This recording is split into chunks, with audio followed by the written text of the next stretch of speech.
Chapter 237. Disciple is ready. Xiao Yan said very seriously. Lin Feng nodded his head. Pack up, we're getting ready to leave. Xiao Yan asked, Master wants to go with me. Lin Feng smiled unconcernedly saying, Master definitely won't interfere with the arranged battle between you and Murong Yenran, but if that Cellerita's sword sect has any other thoughts, Master will teach them what the rules are. His words sounded nice, but actually Lin Feng's true thoughts in his heart were like this. Face slapping, the legendary counterattack stomping face slapping. I can't not watch this kind of show. Lin Feng only felt the fire of gossip in his heart burning fiercely. Back then when he took in Xiao Yan as a disciple, he had always been looking forward to the day when he could become a powerful spectator. As for the Cellerita's sword sect and whatnot, in front of the one who counterattacks and slaps face slapping, that's like floating clouds. He just needs to be a good background board for them. Xiao Yan chuckled saying, just from the fact that they sent people to Wuzhou City with Murong Yenran that day, you can know what the Cellerita's sword sect is thinking. The Cellerita's sword sect's cloud-traversing peak is in the southeast part of the Great Qin dynasty, right? The little guy suddenly seemed to have thought of something, turning his head to look at Tunton and asked, I remember you said that in the southeast part of the Great Qin, there's a kind of demon snake whose meat is very delicious? Tunton nodded his head, licking his lips with an expression of endless aftertaste. Jade cloudhorn snake, the taste is pretty good. The little guy made a sound of acknowledgement, arriving in front of Xiao Yan and said seriously, eldest senior brother, I'll go with you. If that Murong Yenran's fellow disciples want to act shamelessly and gang up on you, I can lend you a hand. Get lost. Xiao Yan said crossly, if you want to go catch demon beasts to eat then just say it, don't use such a high-sounding pretense. The little guy was not annoyed, chuckling, and said, mainly to cheer for eldest senior brother, everything else is just in passing. Lin Feng chuckled as he shook his head. He was the standard type of person who enjoyed watching a show. Bringing along Tunton and the rest was nothing. Zhu Yi stayed on the mountain to teach the new disciples, while Wang Lin and Yang Qing wholeheartedly cultivated. Other than Xiao Budian, Lin Feng also brought Yu Hongyan along. Yu Hongyan was different from Yang Qing. She was not suitable for closed-door cultivation.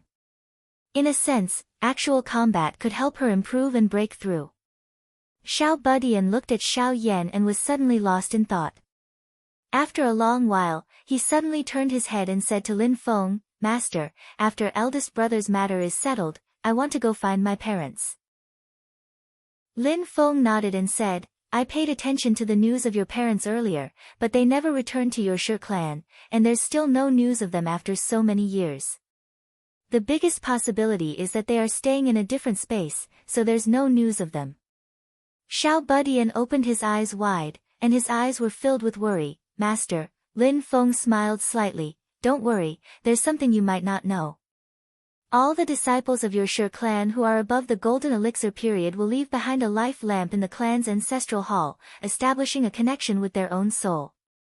As long as the soul is not extinguished, the life lamp will not extinguish. Your father betrayed the clan for you, but your Shi clan has elders who took pity on you and your father, and still kept your father's life lamp. Lin Feng continued, the latest news I received is that your father's life lamp is safe and sound. Xiao Budian heaved a sigh of relief, but there was still some worry on his face. Zhu Yi's eyes flickered, and he also said softly, Master, in about half a year, it will be the time for the great Zhou dynasty's new Anka examination. Disciple wants to go back and participate in this examination. Don't worry, Master, disciple will not delay the teachings of the disciples on the mountain. Lin Feng looked at him, and slowly said, I've always been at ease when you do things. This examination is indeed the most suitable opportunity for you to fulfill your wish. Zhu Yi nodded, and didn't say anything more. He and Lin Feng both knew that right now Xianmen Tianzong and the great Zhou dynasty are in the honeymoon stage. Even if it's to take care of Lin Feng's feelings, Emperor Liang Pan of Zhou won't be stingy. If Zhu Yi participates in this examination, if he can pass, he will definitely be able to help his mother, Meng Bingyun, obtain a title of nobility. With Liang Pan's imperial decree from above, the Marquis of Xuanji Zhu Honggu will definitely obey. As for how much he can obtain, that will depend on the specific situation after Zhu Yi arrives at the Great Zhou dynasty. Before leaving, Lin Feng gave some instructions to Kang Nanhua and Miao Shihao, and then went to Wang Lin's cave. When Wang Lin saw Lin Feng arrive, he hurriedly stopped his training and paid his respects to Lin Feng. After Lin Feng waved his hand, he gave a porcelain bottle that contained pills to Wang Lin. "Master?" Wang Lin was a bit baffled. Lin Feng said, "This porcelain bottle contains the heavenly connecting pill of the Heavenly Sword sect. There are a total of 7 pills. Use them according to the situation. Even though this pill can be used many times, the medicinal effect will decrease with each use." When Wang Lin obtained the heavenly connecting pill, he didn't feel that there was any problem. Among the people of the same sect, only he is suitable to use this kind of pill. Using pills to aid cultivation, in the end, is definitely not as reliable as a cultivator's own cultivation. If the foundation is not stable enough, don't mention Xiao Yan, the little guy, and Zhu Yi, even Yang Qing and Yu Heng Yan would definitely wish to rely on their own hard work when cultivating and not swallow pills. Even if they themselves were willing, Lin Feng wouldn't allow it. If it's the 33 Heavens Fortune Immortal Pill, then it's a different story. That's on a completely different level from the Heavenly Connecting Pill. After using it, there won't be any side effects at all, and the medicinal effect will be off the charts. But Wang Lin is different. Wang Lin's innate foundation is too low, and it is destined that his cultivation in the qi cultivation and foundation building stages will be as slow as a tortoise's crawl. If others spend a day, he will need 8 to 10 days of hard work. But both his foundation and willpower have reached the maximum value, ensuring that even if Wang Lin relies on pills to raise his cultivation, he can still perfectly consolidate his originally shaky foundation, and have a true auxiliary effect. If not for the fact that the effects of the heavenly connecting pill will weaken with each use, Lin Feng even planned to think of a way to mass-produce the heavenly connecting pill, and use a large number of heavenly connecting pills to feed Wang Lin. So when Wang Lin obtained the heavenly connecting pill, he only thanked Lin Feng in his heart. He didn't feel that eating it alone might cause dissatisfaction among his fellow disciples. Lin Feng silently looked at Wang Lin and softly said, "Little Lin, you have a firm will, which is your strong point. Master won't say anything unnecessary, but I'll just remind you that more haste makes waste. Don't be impatient in everything." Wang Lin raised his head to look at Lin Feng, feeling as if Lin Feng's gaze could see into the bottom of his heart. The difference in strength between different opponents was not that obvious, but when everyone took turns to capture Tunten, the gap in cultivation between Lin Feng's disciples was vividly displayed. In terms of actual combat, the strongest was undoubtedly his eldest disciple, Xiao Yan, who had forcibly suppressed Tunten, who had been rebuilt from the remains of the gunmetal Tiger King and possessed the devouring the heavens, devouring the earth and true sun fire. The terrifying pressure brought by the fusion of the nether evil blaze and true sun fire made Kang Nanhua and Miao Shihao raise their eyebrows and scared Tunten away. Strictly speaking, Zhu Yi didn't directly attack, but he ultimately subdued Tunten with the Great Light and Darkness mandala boundary. Xiao Budian also didn't directly attack, which was equivalent to taking advantage of Zhu Yi.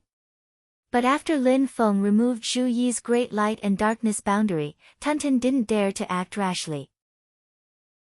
Xiao Budian, who was in the 9th orifice of the golden elixir and could devour the world, was the strongest among Lin Feng's disciples in terms of magic power. After practicing the wind and lightning mandate, Xiao Budian's already powerful physical body became even more destructive. The Black Dragon clan had the strongest physical body among the primordial Sky Dragon clan and was one of the best in the entire demon race. But if Jiayu hadn't formed her nascent soul and advanced to Demon King, she might not have been able to suppress Xiao Budian. Tunten couldn't do anything to the three in a head-on confrontation. Among the remaining people, Yu Hengyan wasn't present, so Yang Qing and Wang Lin were miserably suppressed by Tunten. Especially Tunten, who had swallowed Wang Lin's power of nirvanic extermination, was completely unharmed. As a power of nirvanic extermination, the collapse of Zhu Yi's Great Light and Darkness boundary had rendered her immobile. Wang Lin didn't doubt himself like Yang Qing, but he hated his powerlessness even more. Therefore, he would work harder. Staying beside Xiao Yan and the other two was a great pressure for others. If they couldn't turn the pressure into motivation, they would be crushed. Including the time in the mysterious Heaven Cycle Light Grotto Heaven, Wang Lin had been suppressed by this pressure for more than 10 years. Fortunately, his will was strong enough. If it was someone else, they would either have a mental breakdown and self-denial, or their mind would be distorted and devoured by jealousy. Lin Feng silently looked at Wang Lin. Wang Lin's expression was calm as he nodded vigorously. Disciple will follow master's teachings, I will be careful. After giving Wang Lin some pointers, Lin Feng led Xiao Yan and the others away from Yujing Mountain, heading towards the Celeritas Sword Sect's cloud-traversing peak. He didn't control Yujing Mountain to directly descend. That would be cool, but the nature would directly change. It would no longer be a spar between disciples, but an attack on someone else's sect. However, Lin Feng naturally still had his ways to be cool. Jiayu, who had already advanced to the Demon King stage, was the best means of transportation. The master and disciple group stood on Black Dragon Jiayu's back, traveling thousands of miles in an instant, flying towards the cloud-traversing peak. No need to travel through space. Lin Feng said to Jiayu, let's just fly all the way over like this, let this group of little guys appreciate the beauty of the mountains and rivers, and broaden their minds. This time visiting the sect to fulfill the agreed competition, Lin Feng planned to make the scene as big as possible. Only then would it be convenient for him to raise his own reputation and the sect's overall reputation in areas outside of Kunlun Mountain. Sure enough, crossing the border on a dragon, and a Demon King stage dragon at that, it really couldn't be low-key even if he wanted to. Very quickly, on the road from Kunlun Mountain to the cloud-traversing peak, Lin Feng and Xianmen Tianzong's reputation became more and more resounding. On the cloud-traversing peak, the big shots of the Celeritas Sword Sect also received the news that Lin Feng and disciple were about to visit, a group of people staring at each other. Junior brother Qing AI still hasn't found Murong Yenran. Chapter 238. Lin Feng and the others flew on Black Dragon Jiayu and soon entered the southeast region of the Great Qin Empire. Tunten looked at the mountain scenery below and pouted, I remember the jade cloud-horned snake is nearby. Xiao Budian's eyes lit up when he heard this, Master. Lin Feng smiled and tapped Jiayu below with the tip of his foot. Jiayu immediately understood and slowed down, descending to the ground. Withdraw your aura or you will definitely scare the jade cloud-horned snake away. Tunten unceremoniously patted Jiayu's head. Jiayu was enraged but noticed that Xiao Budian beside Tunten was nodding in agreement. Jiayu had no choice but to swallow back his anger. Smelly girl, don't let this old dragon find a chance, otherwise I will tear you apart. Now the gap between our cultivations is not the same. Jiayu thought bitterly, but he still restrained his dragon's might. Demons that formed their Yao core could withdraw their demonic qi, but the dragon aura of the dragon clan was too special. If Jiayu was still a Yao commander, he would not be able to completely withdraw his dragon aura even if he tried to control it. But now that he had formed his Yao nascent and became a Yao king, it was a piece of cake for him. He withdrew his demonic qi and dragon aura. Although he still looked like 100-feet-long dragon, there were no demonic qi fluctuations. Everyone landed in the mountains. Jiayu shook his head and snorted, 200 miles east. Xiao Budian was overjoyed, thank you. He jumped down with Tunten and rushed east. Xiao Yan glanced at them, Master, I'll go take a look. Don't let anything happen. Lin Feng said, no worries, it's just a Yao commander level jade cloud-horned snake. Xiao Yan explained, I'm worried that they might encounter someone and something unpleasant will happen. Yu Hongyan asked, given Tianhao's cultivation, there are very few people who can do anything to him, right? Xiao Yan curled his lips, I'm worried about the people they encounter, not Pihu himself. Yu Hongyan was speechless, but Jiayu nodded in agreement. Lin Feng looked at Xiao Yan and smiled. If it was little E who said this, I would think it's reliable. But you? If something really happens, I'm afraid it'll be even bigger than Tianhao. Xiao Yan chuckled. Master, don't look at me with your old eyes. Lin Feng smiled and shook his head. Forget it. If you want to go, then go. He turned to look at Yu Hongyan. Does Hongyan want to join in the fun as well? Yu Hongyan shook his head. No, I'll meditate and cultivate for a while. Lin Feng faintly smiled and did not speak. Yu Hongyan was a straightforward person, and he didn't care too much about other people's opinions. If it was someone else who was good at socializing, he would often seize every opportunity available to him to build a good relationship with his fellow disciples who had entered the sect earlier. Both sides had their advantages and disadvantages. It was hard to say who was right and who was wrong. It depended on the environment and the specific situation. Although the disciples under Lin Feng's tutelage are all extremely talented, but overall the atmosphere is still quite harmonious. There was a saying that two tigers couldn't live on the same mountain. Xiao Yan and the other three all had great luck and had the ability to be the protagonists of an era. It was inevitable that there would be some friction when ordinary people had different hobbies and styles, let alone the few of them. Lin Feng was actually very glad, even though there were some competitive situations between the disciples, but overall it was all a healthy competition, and they had already forged a relatively deep camaraderie as fellow disciples. Back in the chessboard world, Lin Feng witnessed the real thoughts and impressions between Tiny Tot and Xiao Yan. From Tiny Tot's point of view, he regarded Xiao Yan as a shield, a bad-tempered gorilla who was easily fooled. But on the other hand, wasn't it also a kind of recognition for Xiao Yan? In Tiny Tot's subconscious, this eldest senior brother was strong enough to solve all difficulties. When he was in trouble, the first person he thought of to ask for help was his eldest senior brother. In Xiao Yan's mind, Tiny Tot was a troublemaker who kept causing trouble and needed his help to clean up after him. But even though he was complaining again and was continuously ridiculing in his heart, within the dreamland, the little guy kept on causing trouble. Xiao Yan did not wash his hands of it and not care about it, but instead did his utmost to clean up the mess for the little guy one by one. By the same logic, in Tiny Tot's mental world, Zhu Yi was a big white goose that kept lecturing him. However, although Tiny Tot felt annoyed, he didn't fling his sleeves and leave. Instead, he patiently listened to Zhu Yi's words with a bitter face. In Tiny Tot's mind, Wang Lin was a dog that didn't bark when it bit people, causing him to feel a trace of fear.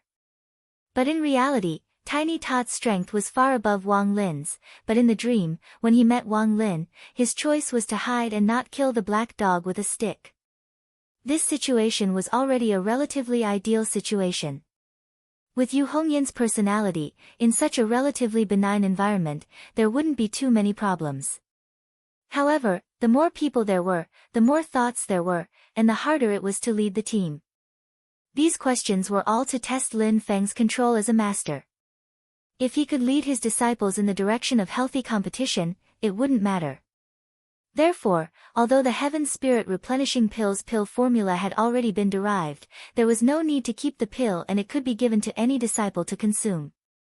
Lin Feng still kept it for himself. He had already formed Yuanying. At this point, the effect of the bone on cultivation was already very small. Lin Feng naturally wouldn't be able to use it himself, so the spirit pill would definitely be given to his disciple. There was no doubt that Wang Lin was the most suitable candidate. The others might not even be able to use it. If one's foundation was poor, there was a lot of room for improvement. On the contrary, if one's foundation was already very high, it would be extremely difficult to improve further. Lin Feng had sufficient reason to believe that if the Heaven Spirit Replenishing Pill was given to Xiao Budian, it would be no different from a jelly bean. If people like Yang Qing, who had a root bone of 9, took it, there would be no obvious effect. However, Xiao Yan and Yu Hongyan, who had a root bone of 8 points, and Zhu Yi, who had a root bone of 7 points, might have the hope of going to the next level after taking it. And for Wang Lin, although he didn't know the specific effect, it was absolutely immediate. It was just that this kind of medicinal pill was different from the heaven-reaching pill. If it was only given to Wang Lin alone, it was hard to say whether other disciples would have other ideas. They might not have, but Lin Feng wanted to completely eliminate this possibility. Although it would delay Wang Lin's cultivation, Lin Feng could only deal with it for the time being. Fortunately, there was already a pill formula. As long as the medicinal materials for refining were collected, they could produce the Heaven Spirit replenishing pill in large quantities. At that time, not only would Wang Lin benefit, but the level of the entire sect disciples would also receive a huge improvement. As Lin Feng was pondering, his heart suddenly moved, raising his head to look at the sky in the south. Is it Taoist Qing AI who has come? Lin Feng asked calmly. His voice was not high, but it echoed in the void within a radius of 300 miles. 300 miles to the south, a crack suddenly appeared in the void, a large amount of green clouds flowed out from it. The clouds carried an old man. It was the Celeritas Sword Sect's Yuanying stage elder, Ancestor Qing AI. Only compared to the calmness outside of the Sand Continent that day, the current Ancestor Qing AI's mood was obviously more anxious. After seeing Lin Feng, he straightened his expression and once again became a calm and collected appearance. But Lin Feng clearly felt that after seeing him, the Ancestor Qing AI's mood became even more restless. When the Ancestor Qing AI saw Lin Feng, he first saluted. So it's the master of Xian's sect in front of me. This old man has been impolite. Lin Feng smiled faintly. Taoist friend is too polite. Could it be that you specially came to welcome me? I dare not accept this. I still know the way to Yunqing Peak. It's my duty. It's my duty. The Ancestor Qing AI had a bitter taste in his mouth. Lowering his head to see the silent black dragon Jiayu under Lin Feng, his head was even more dizzy. A Demon King level dragon race as a mount, the rumors are indeed true. Although he knew that Lin Feng brought Xiao Yan to Yunqing Peak to keep the appointment, the Ancestor Qing AI really hoped that he would never see this pair of master and disciple for the rest of his life. He did not come to welcome Lin Feng at all, but to find Murong Yenran. Murong Yenran was the new generation disciple that the Celeritas Sword Sect focused on training. For her safety, her master Taoist Tong Ling gave her a total of 3 teleportation talismans. This matter was originally also permitted by the Ancestor Qing AI, but now he was so angry that he only wanted to curse. Murong Yenran left Yunqing Peak, completely unceremoniously using the 3 teleportation talismans consecutively. She instantly escaped thousands of miles away. Not to mention other Celeritas Sword Sect disciples, even Taoist Tong Ling, an elder in the Golden Elixir period, couldn't find her whereabouts. In desperation, the Ancestor Qing AI had to personally go out.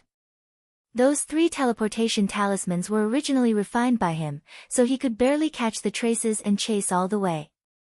Seeing that he was about to catch up, the Ancestor Qing AI had already felt the dawn of hope in front of him, but who knew that he just happened to bump right in front of Lin Feng. The old man really wanted to cry now but had no tears. But the Ancestor Qing AI didn't dare to neglect Lin Feng, so he could only secretly send a message to the other Yuanying period elders of the Celeritas Sword Sect to come over here to help and continue to secretly search for Murong Yenran, while he braced himself to do the work of welcoming the guests. The Ancestor Qing AI's little actions couldn't be hidden from Lin Feng, but Lin Feng didn't care. If the other party wanted to set up an ambush and beat him up, he wasn't afraid either. Lin Feng was just a bit curious about the restless mood of the Ancestor Qing AI. This old man seems to have lost something and is in a hurry to find it. But on the surface, Lin Feng didn't show the slightest bit of his emotions, faintly smiling. I have long heard of the great name of Celeritas Sword Venerable, but I still haven't had the chance to meet you, so this time I have to pay a proper visit. The Ancestor Qing AI forcibly suppressed his anxious mood and said seriously, before I went out, the sect master of the blind sect also mentioned that he wanted to meet the sect master of Xian Gate. The strength that Lin Feng showed before, even the powerful figures of the primordial spirit realm also had to treat him seriously. After a pause, the Ancestor Qing AI tentatively asked, Disciple of the blind sect Murong Yenran, there seems to be some misunderstanding between you and your disciple in the past. It's all some young and vigorous fighting between young people. I really don't think it's true. What do you think? Chapter 239. Ancestor Qing Wei asked tentatively, there seems to be some misunderstanding between Murong Yenran, a disciple of the sect, and your disciple in the past. It's just a fight between young people. I don't think it's true. What do you think? Ancestor Qing Wei also knew that his question was a bit too straightforward, but at this moment he could only bite the bullet and ask. It seems that Murong Yenran's strength is limited, and she is definitely not Xiao Yan's opponent. Lin Feng already understood in his heart. He smiled slightly and said, whether it's true or not, it's not up to me. It's up to them. However, based on the current situation, this seat's disciple has always remembered this agreement of 3 years. Lin Feng's tone was flat, but what he said made Ancestor Qing Wei shudder. Xiao Yan is my chief disciple. If he wants to go to the Xingyun Peak, I will naturally support him. Lin Feng looked at Ancestor Qing Wei, whose forehead had begun to sweat, and said silently, Taoism friend, don't get me wrong. I will definitely not intervene in the bet between the two juniors. This time I am going to the Xingyun Peak with Xiao Yan purely to visit Flowing Light Swordsman, there is no other intention. Ancestor Qing Wei smiled dryly, of course. Although there was a smile on his face, at this moment his heart was more bitter than eating gold thread. Although Lin Feng's tone was light, the unspoken meaning in his words was extremely clear. He would not intervene in the bet between the two juniors. In other words, if it's not only between the two juniors, but also someone else intervenes, then I won't be polite. Your ancestor Flowing Light Swordsman of the Celeritas Sword Sect is indeed a primordial spirit powerful figure, but in front of me, he also has to follow the rules. If you want to be shameless, then let's compete to see whose magical power is stronger and whose magical power is greater. Ancestor Qing Wei felt aggrieved, but in front of Lin Feng, he did not dare to lose his temper, which really made him depressed to the extreme. With Lin Feng's magic power, the area within 300 miles in circumference around him was completely isolated, and Patriarch Qing An was 300 miles away. Patriarch Qing An dared not to explore the area where Lin Feng was with his own magic power. Therefore, he couldn't see that in Lin Feng's position, 200 li to the east, Xiao Yan and the other two were curiously watching a jade cloudhorn snake hunt for food. Just as Lin Feng had said, this was a jade cloudhorn snake that had formed a Yao core and reached the strength of a demon commander. Its entire body was green like jade, and it was not very large, only about 10 meters long. However, its Yao Qi was extremely violent. The jade cloudhorn snake had a long horn on its forehead that emitted a fragrant scent. As the scales on the snake's body opened and closed, there was a faint green miasma swirling around the jade cloudhorn snake's body. Although it did not have the power of the Dragon Clan's great auspicious cloud, it was still extraordinary. Tunton drooled as he looked at the jade cloudhorn snake and introduced it to Xiao Budian and Xiao Yan. The jade cloudhorn snake has 3 treasures. The most delicious part of its body is the horn on its head.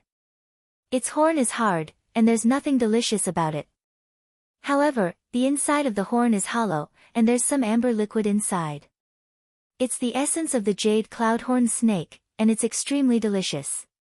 Besides the juice in the horn, the second most delicious thing on the jade cloudhorn snake is the green miasma released when its scales open and close. Don't look at it as gas, but it tastes very good after being swallowed. Compared to it, snake meat can only be ranked 3rd. Xiao Yan curled his lips. The juice in the horn is fine, but what's so delicious about the gas? Only you Tao Tai can eat it in such a way. Tunton snorted. You don't know how to taste it. Won't you know when you try it later? Xiao Budian interrupted their argument, his eyes staring at the jade cloudhorn snake at the foot of the mountain. This guy seems to be hunting. The jade cloudhorn snake was constantly activating the dark green miasma around its body, wrapping around a red cloud, as if trying to refine it. Xiao Yan and the others glanced at it and knew that the red cloud was no ordinary item, but a treasure that had been refined. Looking at its magic power and spiritual energy fluctuations, it should be a magic tool refined by a human cultivator. However, this person's cultivation level seemed to be slightly low. Surrounded by the jade cloud-horn snake, he could only defend with all his strength. But the jade cloud-horn snake noticed the existence of Xiao Yan and the others and was obviously very afraid of them. Half of its attention was on them, so the red cloud was still very stable and there was no danger of it being broken for a while. Xiao Budian rubbed his fists and walked towards the jade cloud-horn snake. He laughed and said, "Tunton, do you think it's better to make snake soup? Or just roast it and eat it?" Tunton rolled its eyes. "No matter how you eat it, don't kill it. It's best to catch it alive, otherwise the dark green cloud will be wasted." The jade cloud-horn snake that had already formed its Yao core had intelligence that was not inferior to humans. Hearing the conversation of Xiao Budian and the others, it immediately became angry. However, the pressure that Xiao Budian and the others gave it was too great, so it did not dare to act blindly without thinking. But the jade cloud-horn snake was somewhat unwilling to just run away like this. Its pair of vertical snake eyes moved, and it suddenly opened its mouth, spitting out a mouthful of amber-colored yao qi. This amber-colored yao qi was formed from the juice of its single horn. When the yao qi came into contact with the red cloud, although it was still unable to directly break through, it immediately swept the red cloud up from the ground. Wrapped by the amber-colored yao qi, the red cloud was directly swallowed by the jade cloud-horn snake with its mouth wide open. It was preparing to escape. It did not matter if the red cloud could not be broken for a while, it could take it away and slowly deal with it after escaping danger. Once it retrieved the red cloud, the jade cloud-horn snake's body bounced off the ground, turning into a green light, and was about to escape into the distance. Wishful thinking. Xiao Yan sneered, waved the black cloud flag, and moved through space. A black light flashed, and he was already in front of the jade cloud-horn snake. The jade cloud-horn snake hissed, and a large amount of green cloud surged forth, wanting to swallow Xiao Yan up.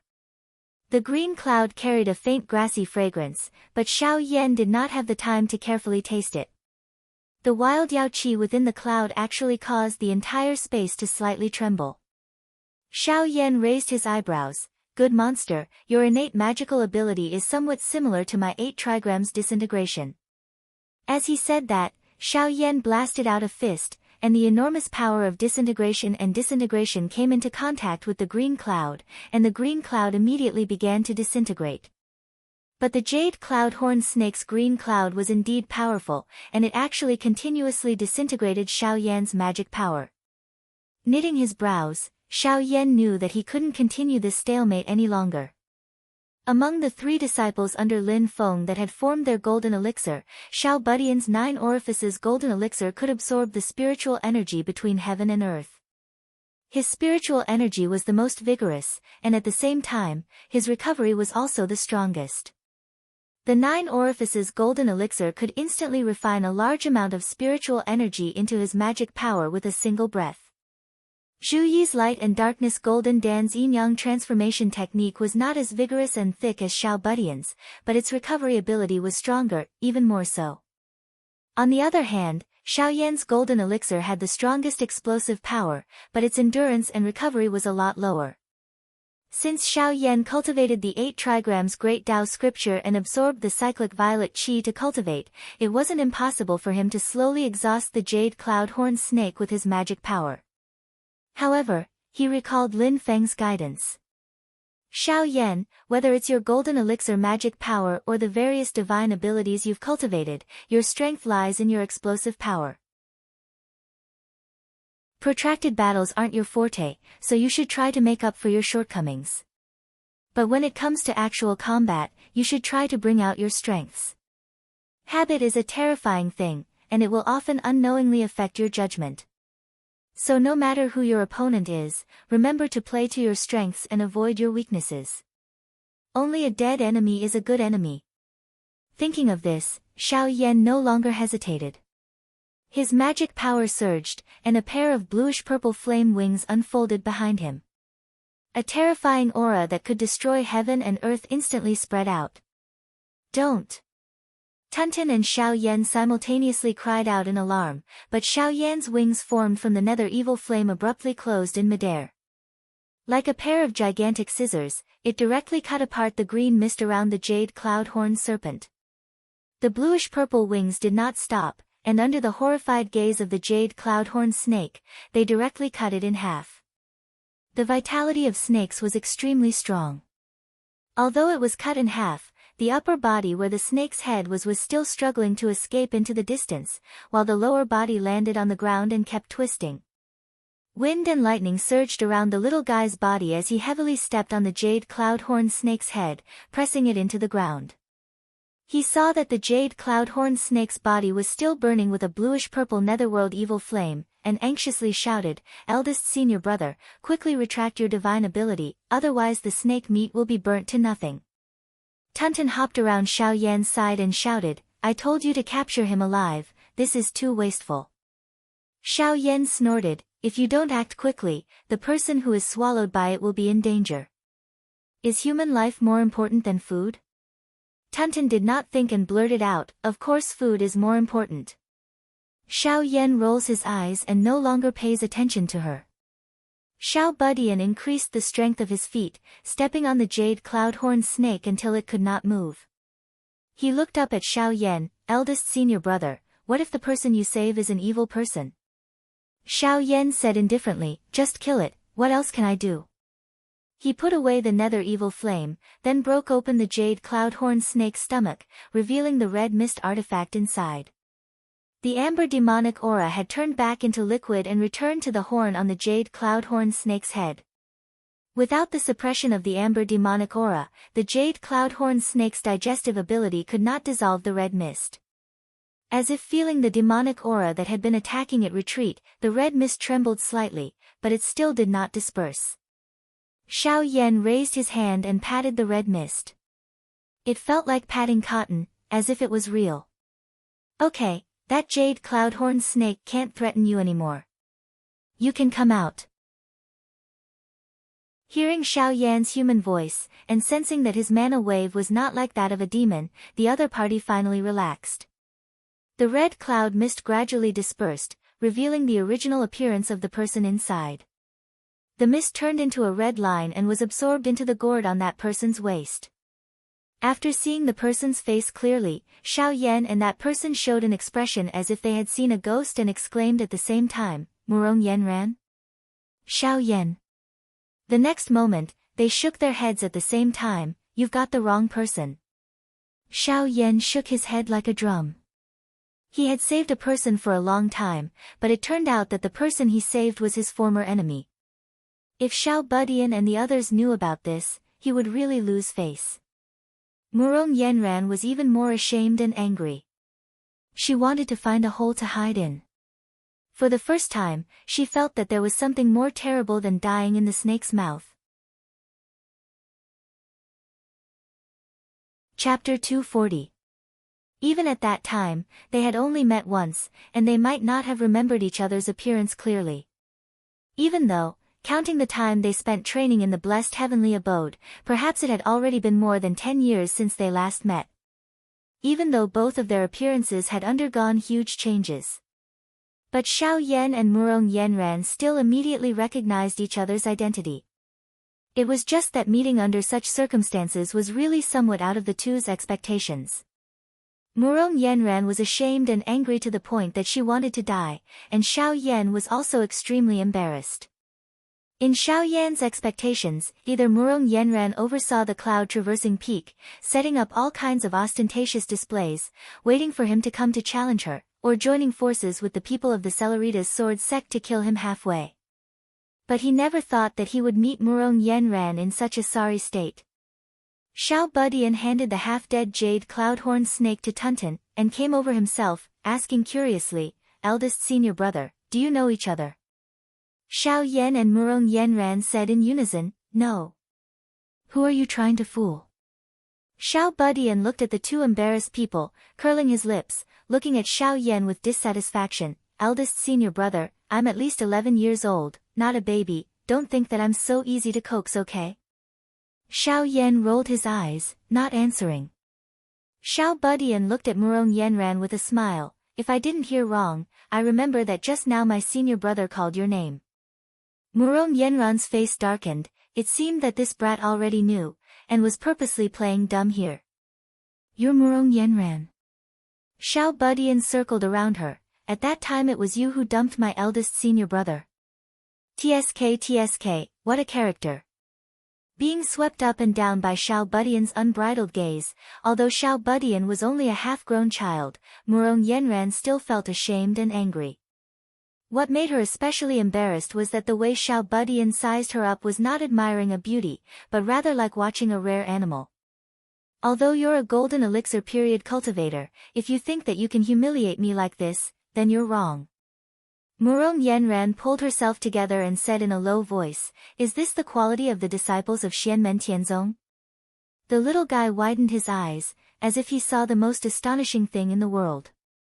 He sneered, you can't take it anymore.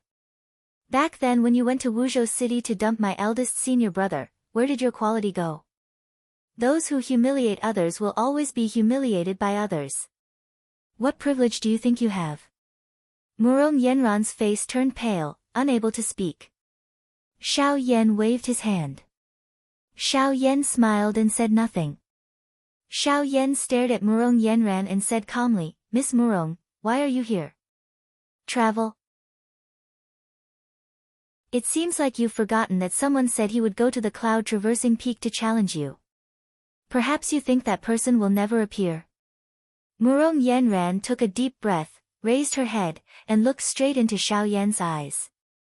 I haven't forgotten.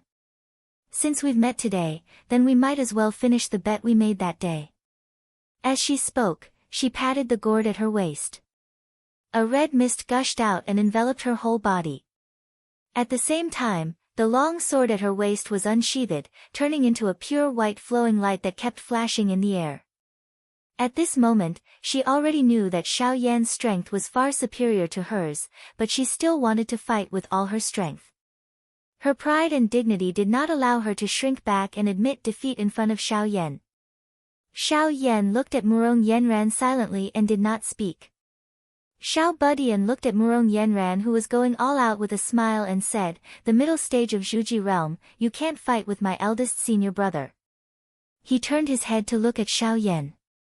Eldest senior brother, let's go back to Master's place first. Ask Master to make a small world, you and her enter there to fight. Let Master suppress your cultivation a bit. Even suppressing it to the foundation establishment stage won't work. We, the disciples of the celestial sect of wonders, are invincible in a battle of magical powers in the same realm. If she wants to spar with you, Master has to at least suppress your cultivation to the qi refining stage. Murong Yenran was so angry that her whole body was trembling, while Xiao Yan looked at Xiao Budian speechlessly. Tunton also did not care about the jade cloud-horned snake, looking at Xiao Budian and shaking his head, saying in his heart, this little demon king's mouth is too poisonous. If I were that Murong Yenran, other than fighting to the death, there's no second path to take. Otherwise I won't be able to raise my head in this life. The problem was that the result of a fight to the death was without any suspense, a true fight to the death. Murong Yenran took a deep breath, throwing all distracting thoughts to the back of her head. Raising her long sword horizontally in front of her chest, she said in a deep voice, Celerita's sword sect disciple Murong Yenran, please advise me. She had just finished speaking when she suddenly saw Xiao Yan and Xiao Budian look at each other, Xiao Budian dispiritedly muttering, there's no good show to watch. Not waiting for Murong Yenran to react to what he meant, a streak of purple qi suddenly broke through the void and wrapped around her, then she lost consciousness. Lin Feng's voice came from the void, Little Yen, don't be in a hurry to make a move. This girl might have secretly escaped from the Celerita's sword sect. Xiao Yan and Xiao Budian stared blankly at the same time. Xiao Yan chuckled and said, what the hell is the Celerita's sword sect doing? Xiao Budian's face once again revealed a smile, seems to be even more fun. Silently Lin Feng said, you guys just pretend you've never seen this girl. We still have to go to the Xingyin Peak. After we get there, let's see what tricks the Celerita's sword sect is playing. Xiao Yan and Xiao Budian responded in unison. Xiao Yan stood where he was in a daze. Xiao Budian's attention very quickly shifted to the jade cloud-horn snake on Tuntun's side. Murong Yenran was swept away by Lin Feng's magic power, but she woke up in a moment. Just as she opened her eyes, she saw a young man dressed in a purple robe silently looking at her. She couldn't feel the slightest bit of power and magic power fluctuation from this young man, but fear rose from the bottom of her heart and soul. She felt that the person in front of her was countless times stronger than her grandmaster, ancestor Qing Wei. Among the people Murong Yenran has seen in her life, only when she had just entered the sect and followed her grandmaster to pay a visit to the Celeritas Sword sect master, Celeritas Sword Saint, did she have a similar feeling. The Celeritas Sword sect's pressure was even more straightforward, but it wasn't as leisurely as the person in front of her. Lin Feng instead looked at Murong Yenran with interest. There was something he really wanted to say to Murong Yenran. "Miss, thank you for helping me cultivate Xiao Yan. You really are a good person." Murong Yenran looked at Lin Feng, suddenly feeling that the person in front of her was somewhat familiar, but she couldn't remember where she had seen him before. Lin Feng looked at Murong Yenran's puzzled expression and couldn't help but faintly smile. He knew what the other was puzzled about. Strictly speaking, the two had met face to face once before. Lin Feng met Murong Yenran, even before he met Xiao Yan. It was also from Murong Yenran's mouth that Lin Feng found out about Xiao Yan's existence. At that time the heavily injured Long Yi who was attached to the peach tree posed a threat to the villagers of Stone Village and Xiao Budian. In order to save Xiao Budian, Lin Feng who was still only at the qi condensation stage tricked Murong Yenran and her fellow disciples into going to deal with Long Yi. It's just that the difference between the Lin Feng at that time and the current Lin Feng was really too big. Squatting in the mysterious Heaven-Time Light Cave for more than 8 years, not mentioning the change in his appearance, most importantly, his aura and temperament were already completely different. In the eyes of bystanders, he was practically two different people. Murong Yenran felt that he was familiar, that was thanks to her already starting to cultivate Dao techniques at that time. Her soul was nimble, that's why she was able to leave a bit of an impression. Lin Feng's mind slightly moved, the purple energy transformed from his own mana still twining around Murong Yenran, lightly touching her soul and already completely erasing the impression he left in Murong Yenran's mind in the past. Murong Yenran did not detect this at all, only slightly absent-minded. After calming down and looking at Lin Feng again, she did not feel anything strange. Even though it was a bit strange, she just thought that she remembered incorrectly. She looked at Lin Feng and asked softly, "May I ask who senior is?" "I am the master of Xian Gate, Lin Feng." Lin Feng said lightly, "You are the Celeritas Sword sect disciple Murong Yenran who made a bet with my disciple Xiao Yan?" Murong Yenran nodded with a bitter smile, bowing and saluting. Junior Murong Yenran pays respect to the master of Xian Gate. Lin Feng asked, "You've already met Xiao Yan, what are your thoughts?" Murong Yenran's face turned pale, tightly pursing her lips and said in a low voice, "Junior was young and frivolous in the past, choosing the stupidest way to visit and break off the engagement. At the time I didn't notice it, but after I became an adult and thought about the past, only then did I realize that I caused great humiliation to Xiao Yan and his family. Regarding this, I express my deep apologies, but I don't regret breaking off the engagement. Today Xiao Yan's cultivation far surpasses mine, that's his good fortune and achievement, I don't envy him. My marriage is decided by myself, I don't regret my decision." Lin Feng's expression did not change, but he secretly curled his lips. "Don't say that, girl, half of his military merit medal is due to your contribution." Murong Yenran looked at the calm expression Lin Feng, slowly bowing down. "In the past there was an agreement, if I lost to Xiao Yan I would voluntarily become a slave. But I am unable to fulfill this bet, my family, my sect are unable to accept such an outcome.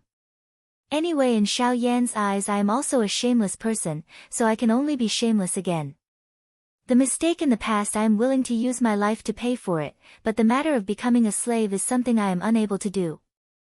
Lin Feng glanced at her, but did not make a response, instead saying lightly, "Right, Celeritas Sword Sect's fellow Taoist Qing Ai is your grandmaster, right?" Murong Yenran's body abruptly trembled, then she heard Lin Feng continue saying, "Right now he is 300 miles south of here. According to what he said, he came to welcome me and my people to your Celeritas Sword Sex Cloud traversing peak. But now it looks like he came to find you." Murong Yenran's body trembled again, lowering her head deeply. Only after a long while did she say in a low voice, "Disciple doesn't know why Grandmaster came here. Disciple just went out to travel by myself, preparing to return to the Celeritas Sword Sect." Lin Feng smiled saying, "Oh, that's just right. I'll call fellow Taoist Qing Ai over right now. You can go back with her." Murong Yenran didn't dare to say anything more, only her body trembling more and more violently. Lin Feng looked at her, suddenly asking, "Why did you run away from the Celeritas Sword Sect? According to what you said before, you weren't running away from the battle with Xiao Yan." Chapter 241. Lin Feng looked at Murong Yenran rather interestedly, continuously calculating in his heart. Why did she run away from the Celeritas Sword Sect? According to what she said before, she wasn't doing it to avoid the battle with Xiao Yan. If it wasn't because she was avoiding the battle, then it could only mean that the Celeritas Sword Sect made some sort of arrangement, and this arrangement made her unable to accept it. This girl didn't want to fulfill the bet, but was willing to repay with her life. First, not mentioning whether or not she was playing the strategy of retreating in order to advance, just this kind of attitude showed that her personality was relatively strong. Making your own decisions about your own marriage? Lin Feng thought for a bit, gradually sorting out the matter. If I was someone from the Celeritas Sword Sect, what would I do when faced with this kind of thing?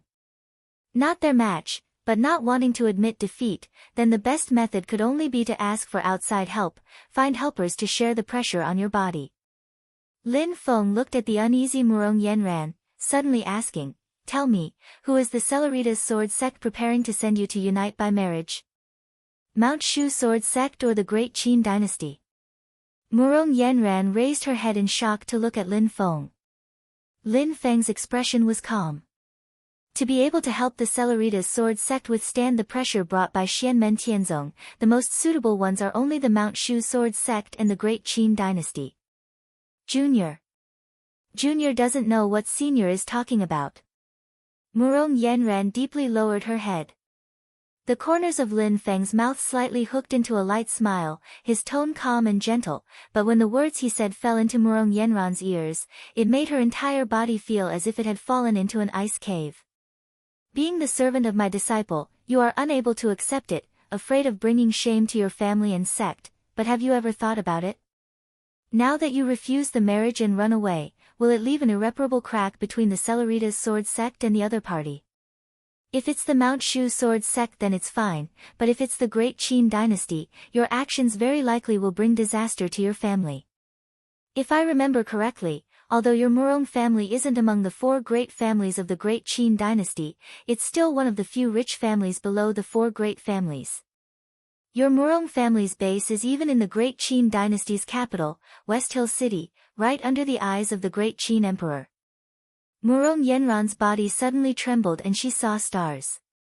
She just wanted to run away from the marriage and subconsciously wanted to get as far away from Yunqing Peak as possible. Her mind was muddled and she forgot that the person she rejected was Crown Prince Chongyun, the Crown Prince of the Great Qin Dynasty. If he ran away from the marriage, it was very likely that his family would be implicated. She sighed in her heart, "Is this my fate? I can't escape it no matter what." Silently looking at Murong Yenran, Lin Feng twitched his mouth inwardly. Her situation depended on which angle one looked at the problem from. On the bright side, she yearned for freedom and independence. But looking at it from another point of view, this girl on one side enjoys the status, treatment, and all kinds of resources that ordinary people are unable to reach because of her status as the Murong family's daughter and the Celeritas Sword Sect's direct disciple, but she also doesn't want to pay any price.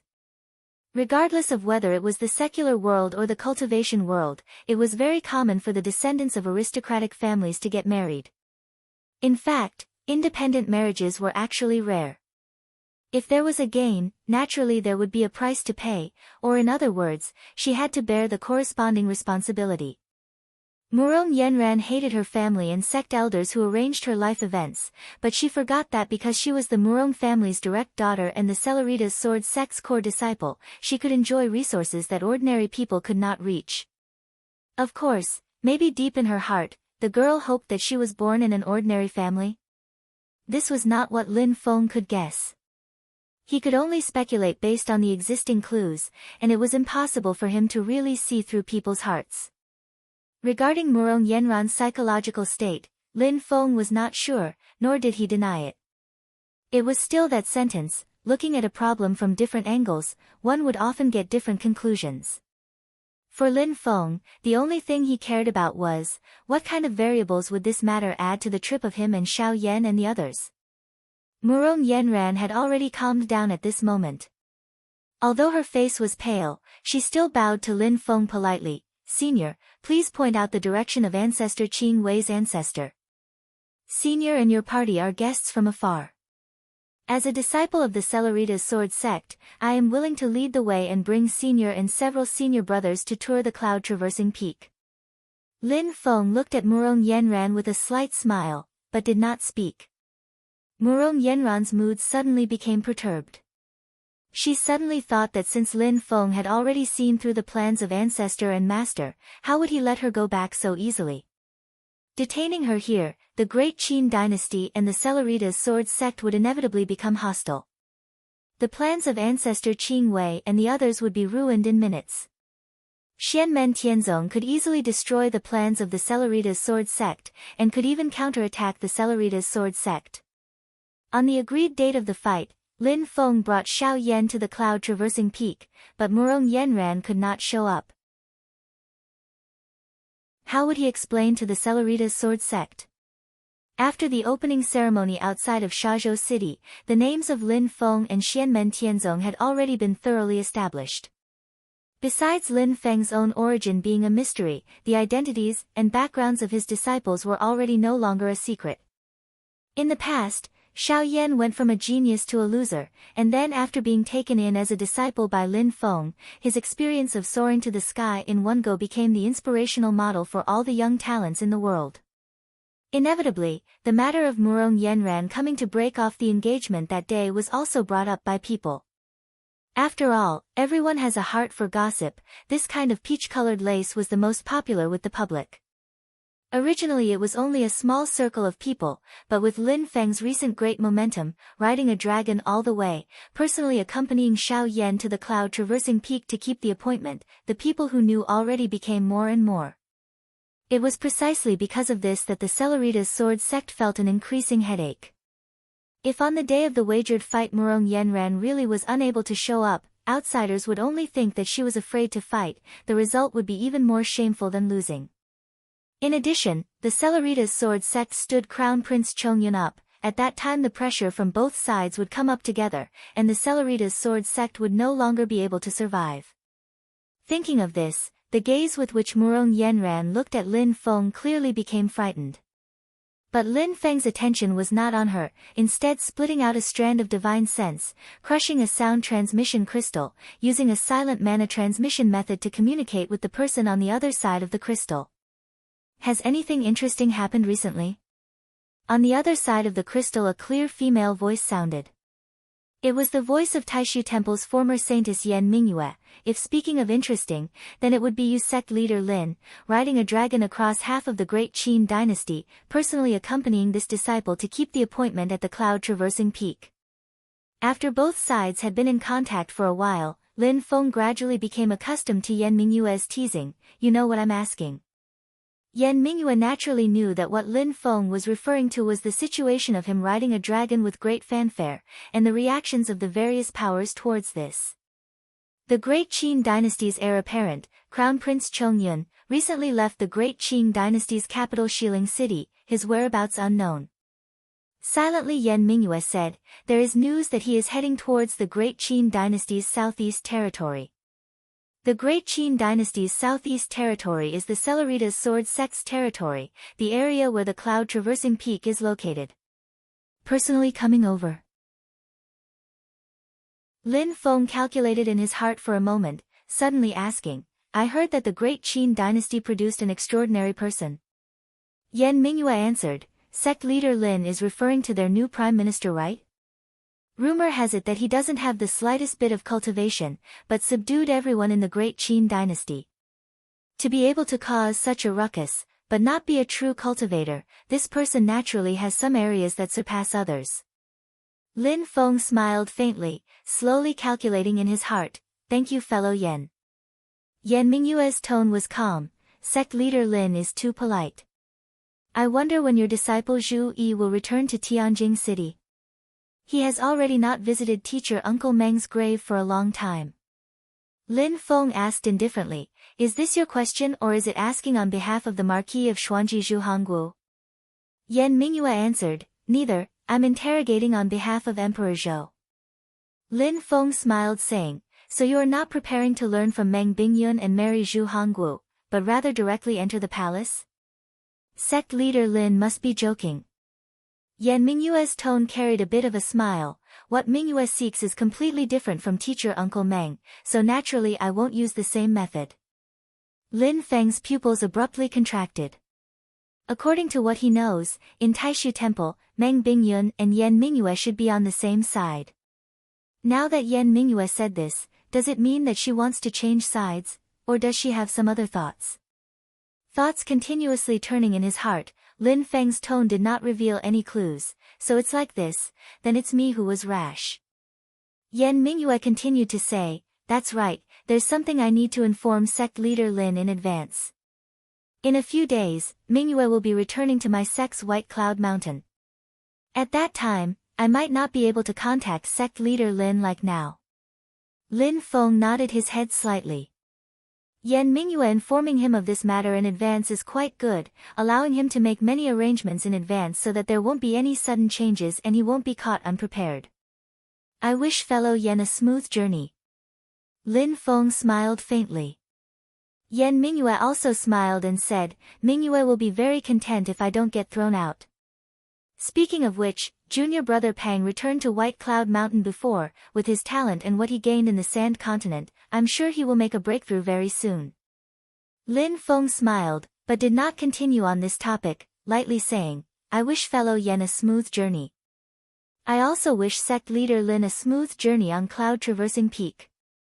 Yan Mingyue smiled knowingly, and did not continue to talk about Pang Jie. After wishing Lin Feng a smooth journey, she hung up the call.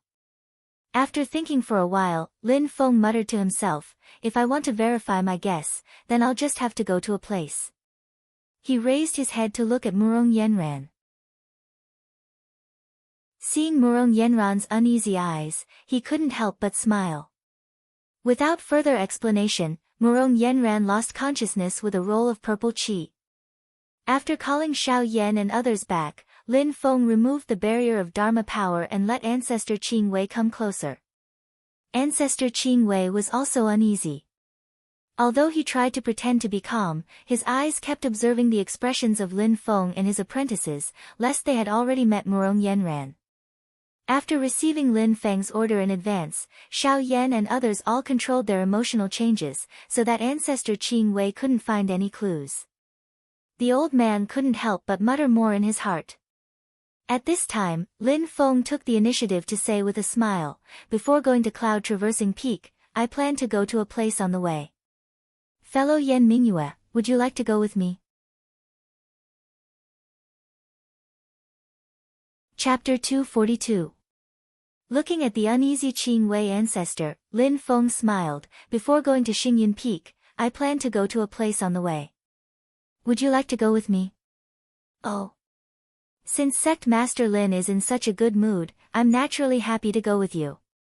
Although he was burning with anxiety, Qing Wei ancestor had to put Murong Yenran's matter aside for the moment and try his best to deal with Lin Feng. Anyway, he had already informed his fellow disciples to take over his job to search for Murong Yenran. What Qing Wei ancestor was most worried about at the moment was that Murong Yenran had fallen into Lin Feng's hands. If that was really the case, he would follow Lin Feng and think of a way. Lin Feng smiled, in that case, let's go. The black dragon Jiayu under his feet let out a long roar, carrying Lin Feng, Xiao Yan, and the others and flying into the air again. Qing Wei ancestor didn't dare to stand up. No matter how tame and docile Jiayu was in front of Lin Feng, he was also a dragon in the Demon King realm. His strength was no less than Qing Wei ancestor. The old man controlled Qing Wei ancestor to follow Jiayu, so he wouldn't fall behind. He patiently planned to see what Lin Feng was up to.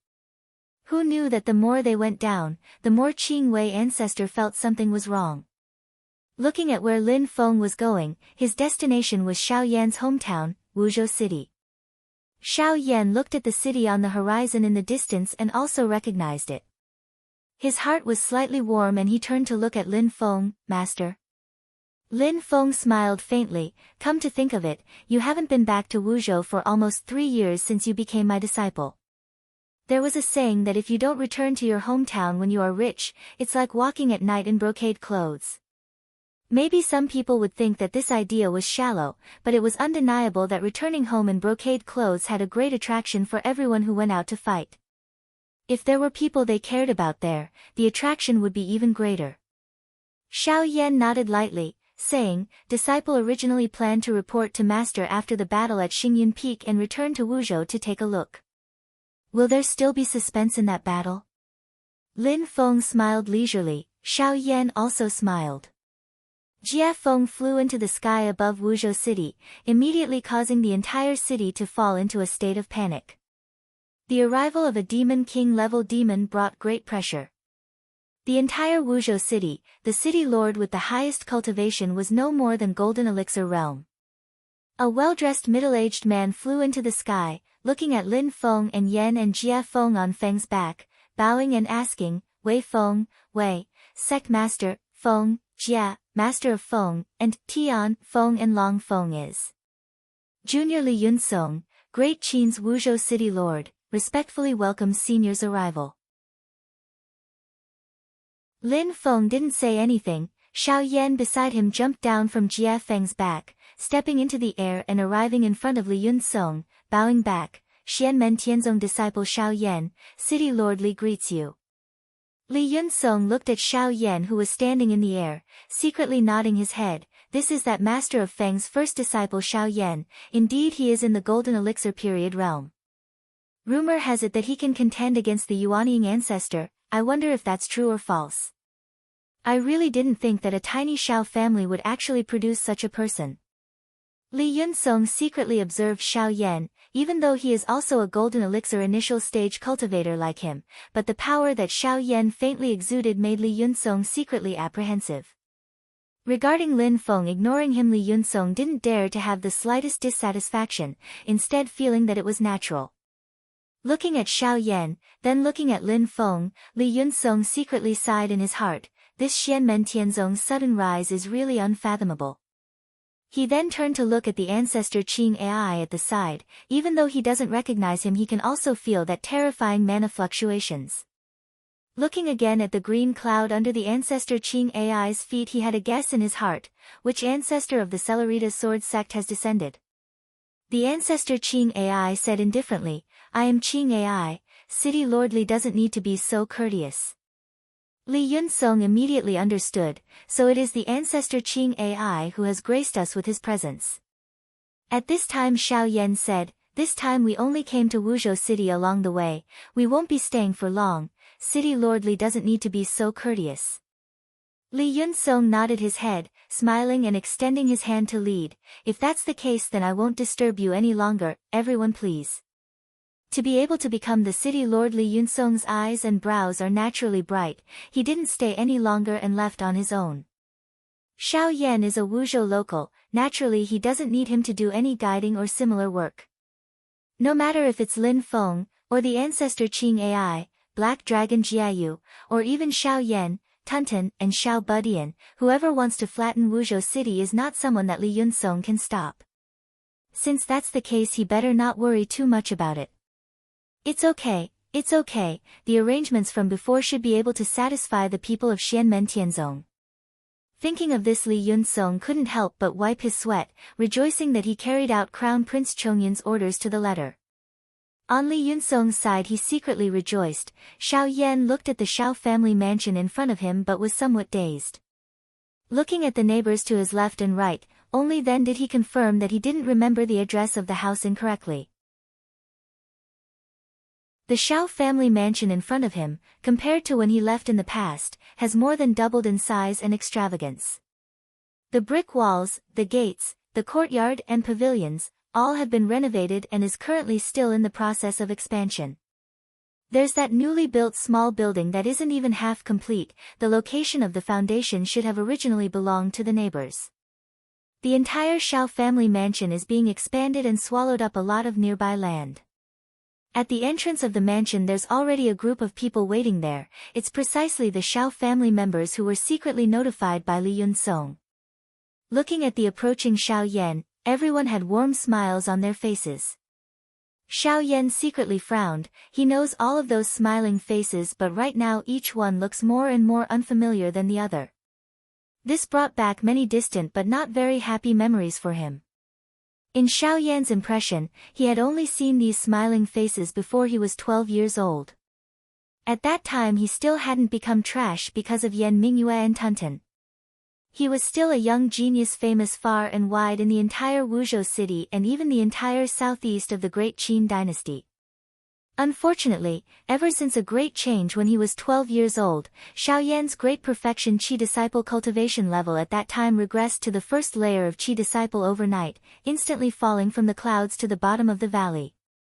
The trajectory of his descent was not a parabola but a direct free fall. In Xiao Yan's memories, it was also from that time that the smiling faces surrounding him gradually disappeared. What remained were mostly sighs of pity and gazes, and even more so malicious mockery. Thinking of this, Xiao Yan's gaze became somewhat cold. There's no love without reason in this world, and there's no hate without reason. Lin Feng's indifferent voice suddenly sounded in Xiao Yan's mind. The present is long different from the past. You are also no longer the you of the past. It's completely normal for the gazes of others to change. But don't let the gazes of others affect your own emotions. Xiao Yan's heart trembled slightly, nodding his head. It's all thanks to Master's teachings. Before it was disciple who was blinded by appearances. At this time he looked at the crowd again. His mood was much calmer, but he also wouldn't feel very happy because of the smiling faces in front of him. Only when his gaze came into contact with the majestic old man in the lead did Xiao Yan's face reveal a sincere smile. That is the old clan leader of the Xiao family, Xiao Yan's grandfather. After Xiao Yan's parents both passed away and after Xiao Yan's own cultivation regressed from genius to trash, he is one of the few people who have always cared for him. Xiao Yan knew his grandfather. Because his grandfather has always taken care of him and even withstood the pressure brought by many clan elders in the family, his grandfather has never said anything, only silently supporting and taking care of his grandson. After Xiao Yan's cultivation regressed, the old clan leader is one of the few warm colors in his life. And when Murong Yenran came to break off the engagement, the most humiliating one is the old clan leader, Xiao Yan. That engagement was originally made jointly by him and Murong Yenran's grandfather. Grandfather, I'm back. Xiao Yan landed on the ground, kneeling down in front of old patriarch Xiao like a mountain of gold and jade being toppled over. Ever since his parents both passed away, other than Lin Feng, this is the only person in this world that can make him pay such respect. There is no bright smile on the old clan leader's face. Instead, there is an endless sigh on his face. Looking at Xiao Yan, his eyes are full of joy and comfort. He gently pats Xiao Yan's shoulder and murmurs, "Good boy, good boy." Xiao Yan stands up and turns sideways to reveal Lin Feng, who is smiling at the grandfather and grandson. "Grandfather, this is my master." The old clan leader hurriedly salutes. This old man greets the master of Xian Men. "I thank the master of Xian Men for giving Yan, a new lease of life." Lin Feng faintly smiles. "No need to be so courteous. The master leads the way, but the cultivation is up to the individual. If little Yan is not a promising talent, I would not be able to turn a rotten piece of wood into an unpolished jade." However, most people take his words as humble words. At this moment, all the young disciples of the Xiao family are looking at him and Xiao Yan with fervent eyes, imagining that if they can also be accepted as a disciple by Lin Feng, they will definitely be able to soar into the sky. Everyone salutes one by one. Xiao Yan, who has long been impatient, lightly tugs at the old clan leader's sleeve. "Grandfather, is Zhen not here?" In the entire Xiao family, the two people that Xiao Yan is most concerned about are the old clan leader and Xiao Zhen. The old clan leader sighs. "You should also know that Zhen is actually not a disciple of my Xiao family. Over a year ago, Zhen's real family came to take her back. She has already left Wuzhou City." Hearing this, Xiao Yan is greatly disappointed, an uncontrollable sense of loss appearing on his face. "This is what she left for you." The old clan leader pats his grandson's hand, taking out a brocade pouch and handing it to Xiao Yan. "I can see that she really can't bear to part with you and has the idea of always staying in Wuzhou City to wait for you. But it seems that there is something that is hard to say. Don't blame her." Xiao Yan receives the brocade pouch and squeezes it. Feeling that there is a letter left inside, he silently nodded his head. Lin Feng's gaze sized up the Xiao family mansion that is currently being expanded, suddenly asking, "Clan leader Xiao, the materials that you used to renovate the old mansion are not the slightest bit ordinary?" The old clan leader is afraid that the Xiao family will leave a bad impression in Lin Feng's heart and affect Xiao Yan. Hearing this, he hurriedly explained, "A lot of the materials are indeed relatively rare and expensive, but they are all bestowed by our great Qin dynasty's crown prince Chongyun. The Xiao family really doesn't dare to refuse." Hearing this, Lin Feng's expression did not change, but the corners of his mouth revealed a light smile. Ancestor Qing Wei is a bit surprised, sizing up the Xiao family mansion, his face revealing a contemplative expression. Chapter 243. Bestowed by Crown Prince Chongyun. Qing Wei old ancestor was a little surprised hearing this and specially confirmed it. Old Patriarch Xiao naturally didn't dare to slight the Yuanying stage Qing Wei old ancestor and hurriedly gave an explanation. According to what old Patriarch Xiao said, Crown Prince Chongyun specially took care of the Xiao family. With his support, the Xiao family has been thriving in recent days and has successfully overwhelmed the other big families in Wuzhou that had been competing with them, becoming the #1 tyrant in Wuzhou.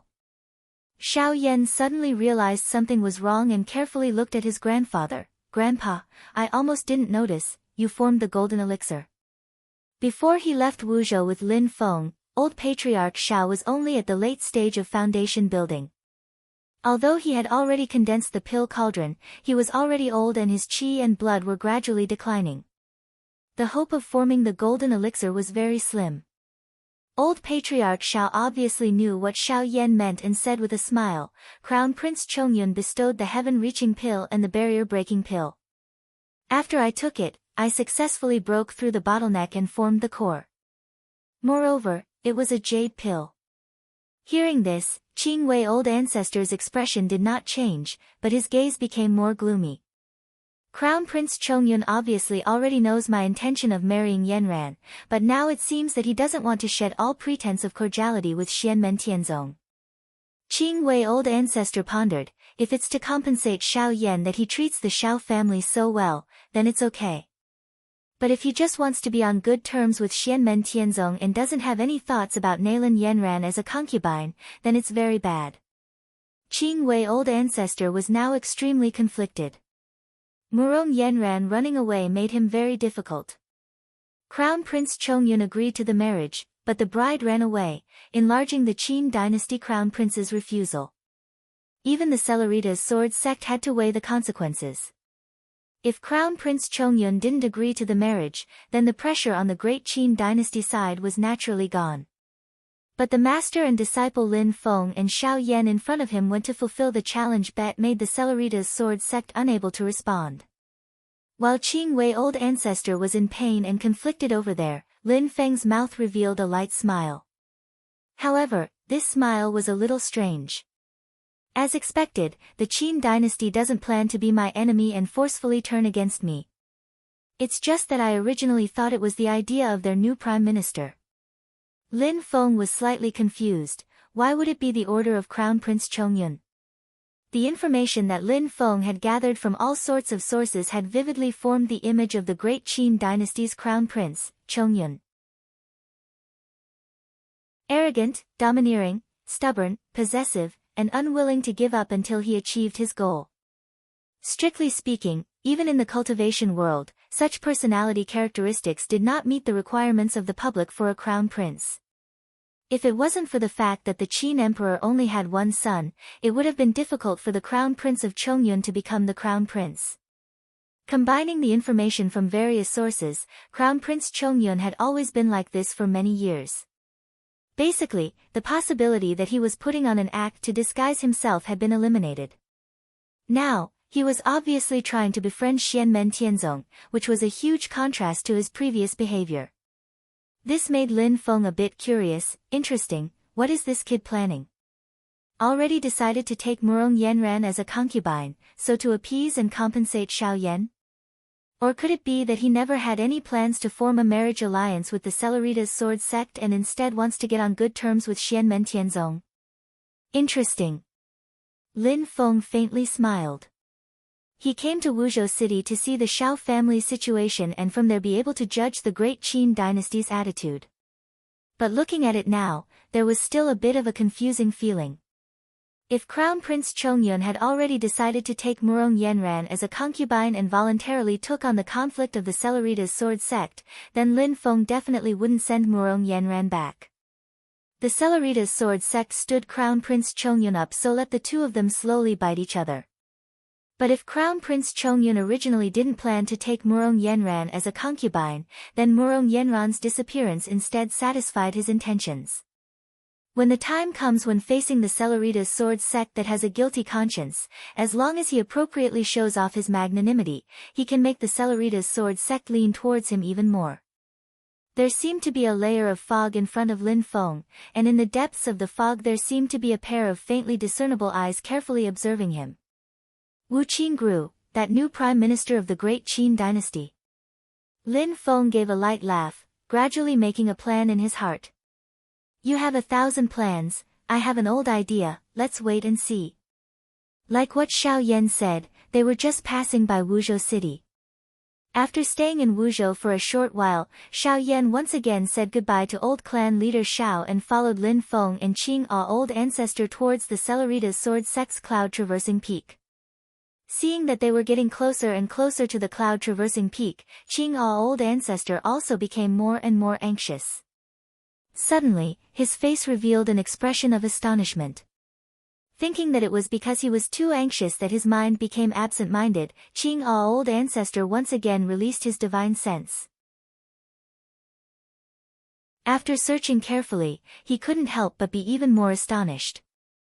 The old man suddenly discovered that the Murong Yanran that he had been searching for a few days was actually on a small mountain near the cloud-traversing peak, right under the eyes of the Celeritas sword sect.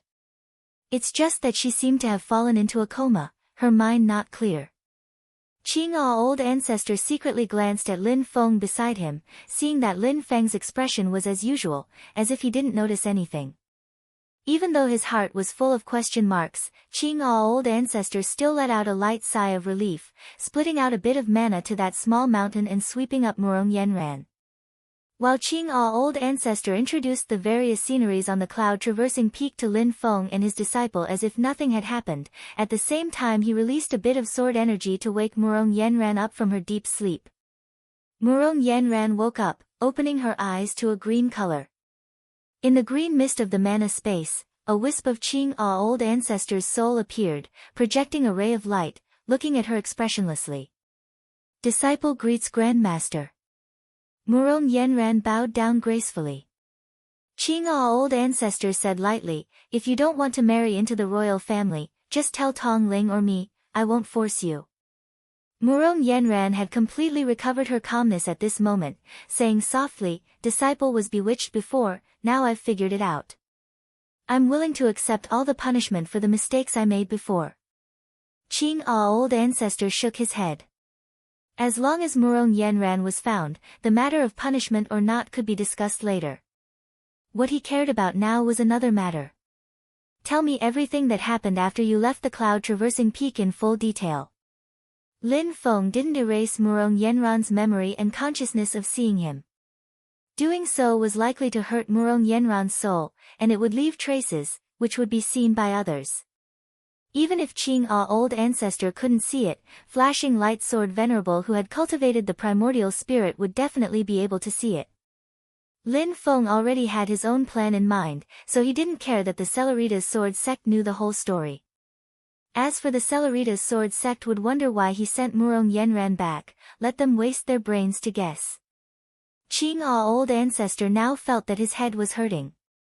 He stared at Murong Yenran and said with a frown, "You mean that the master of Xian Gate has already guessed that Crown Prince Chongyun might take you as a concubine? Even so, he still let you go."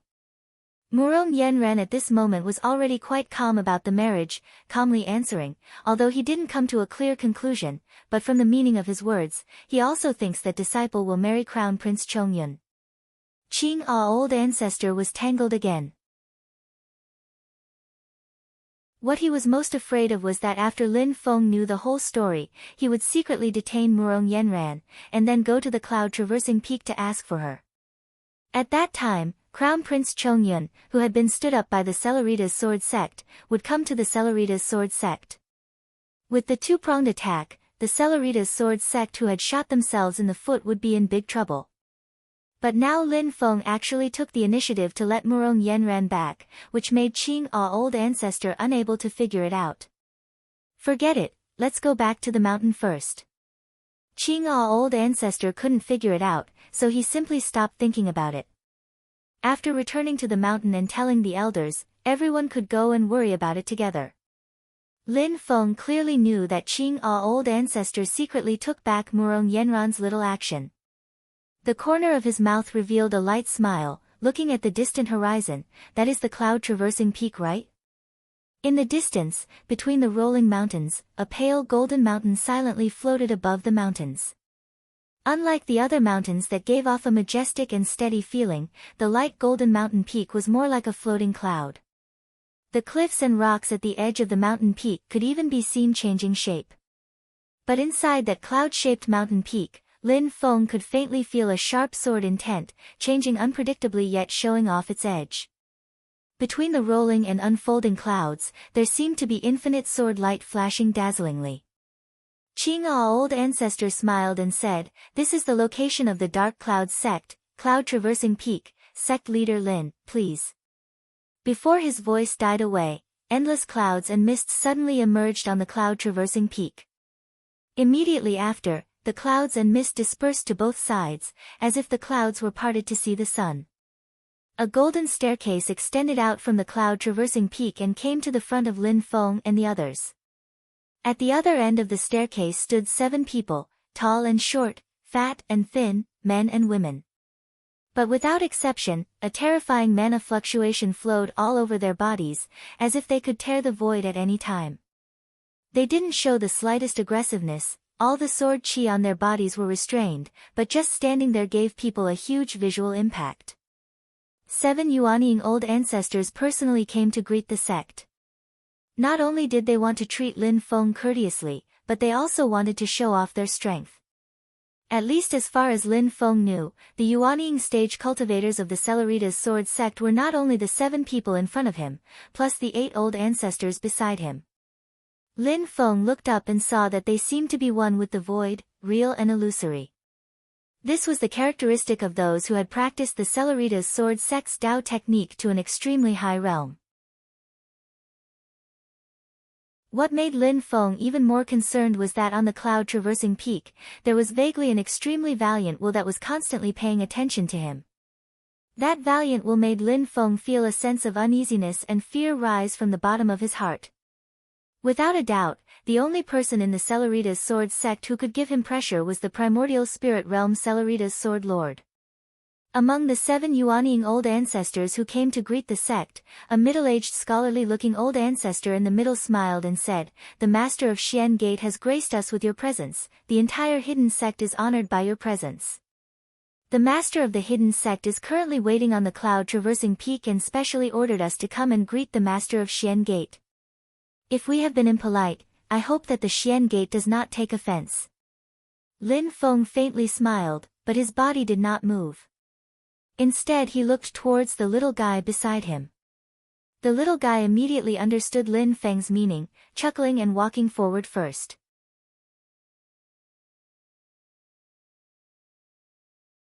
Chapter 244. The 7 Yuanying ancestors of the Celeritas sword sect welcoming the door was both a display of courtesy and also a hint of a demonstration. Lin Feng seeing this faintly smiled, his body did not move and looked towards the little guy beside him. The little guy immediately understood his master's meaning, laughing mischievously, the tip of his feet lightly tapping Black Dragon Jiayu below. Lin Feng, Xiao Yan, Tunten, and Yu Hong Yan all came down from Jiayu's body. The little guy alone urged Black Dragon Jiayu to step onto the stairs completely made of transparent golden light leading to the Xingyan Peak. The little guy's voice at the moment had not started to change, his child's voice was still clear and pleasant to listen to. Xianmen Tianzong disciple Shi Tianhao thanks the seniors of the Celeritas sword sect on behalf of my master, and also greets the flowing light sword god. Jiayu did not say anything, his body landing on the golden light stairs, and with a low roar, a vast dragon's might rolled over, directly causing the golden light stairs to violently shake like water waves. The dragon race's innate talent is a level higher than others. Jiayu, who has already formed a demon nascent soul and achieved the position of demon king, facing the 7 great Yuanying ancestors of the Celeritas sword sect, he did not show any fear. At the other end of the stairs, a Yuanying ancestor of the Celeritas sword sect revealed a look of dissatisfaction when he saw the situation. The middle-aged scholar-like ancestor beside him slightly shook his head, transmitting, "Don't fall behind." Jiayu's actions seemed impolite, but in reality he left some leeway. He had the ability to completely shatter the golden light stairs with 1 foot, but he did not do so. Senior brother Ziyun, we also don't let people look down on us. The only female ancestor among the 7 opened her mouth and said indifferently. As she spoke, her feet lightly stomped and her magic power poured into the golden light stairs. The swaying golden light immediately stabilized, Jiayu's pair of dragon eyes slightly narrowed. He discovered that no matter how much force he used, the golden light stairs remained stable and did not move. Lin Feng saw this and laughed in his heart, "Middle Yuanying cultivator, huh? If that's the case, in terms of magic power he indeed surpasses Jiayu, who has just formed a demon nascent soul. But Jiayu's forte lies in physical strength. In actual combat it is still hard to say who will win and who will lose. The specialty of early Yuanying cultivators was to comprehend some of the mysteries of space and form Yuanying. As for the Yuanying middle stage cultivators, they began to absorb the 9 heavens pure qi into their bodies, further enhancing their magic power and nourishing the Yuanying. When Yuanying reached a certain level of power, cultivators could start to try to condense the Dharma idol of heaven and earth and cultivate the Dharma idol of heaven and earth, reaching the late stage of Yuanying. This female Yuanying ancestor of the Celeritas sword sect is a middle stage Yuanying cultivator who has already guided the clear qi of the 9 heavens into her body to nourish. Tiny Tot, who was on Jiayu's body, smiled and cupped his fists. Xianmen Tianzong disciple Shi Tianhao greets the 7 seniors. As he spoke, the 9 orifices of the golden elixir formed a world of its own, violently absorbing and spitting out spiritual energy. A vast and majestic aura rolled over, even Yuanying cultivators raised their eyebrows.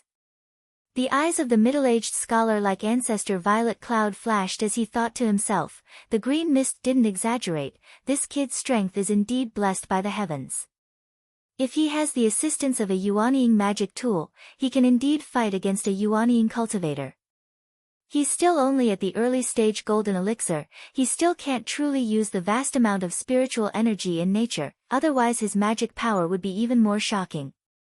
When he reaches the middle stage golden elixir, not to mention other things, just based on the total amount of magic power, I'm afraid he will already be comparable to a Yuanying cultivator.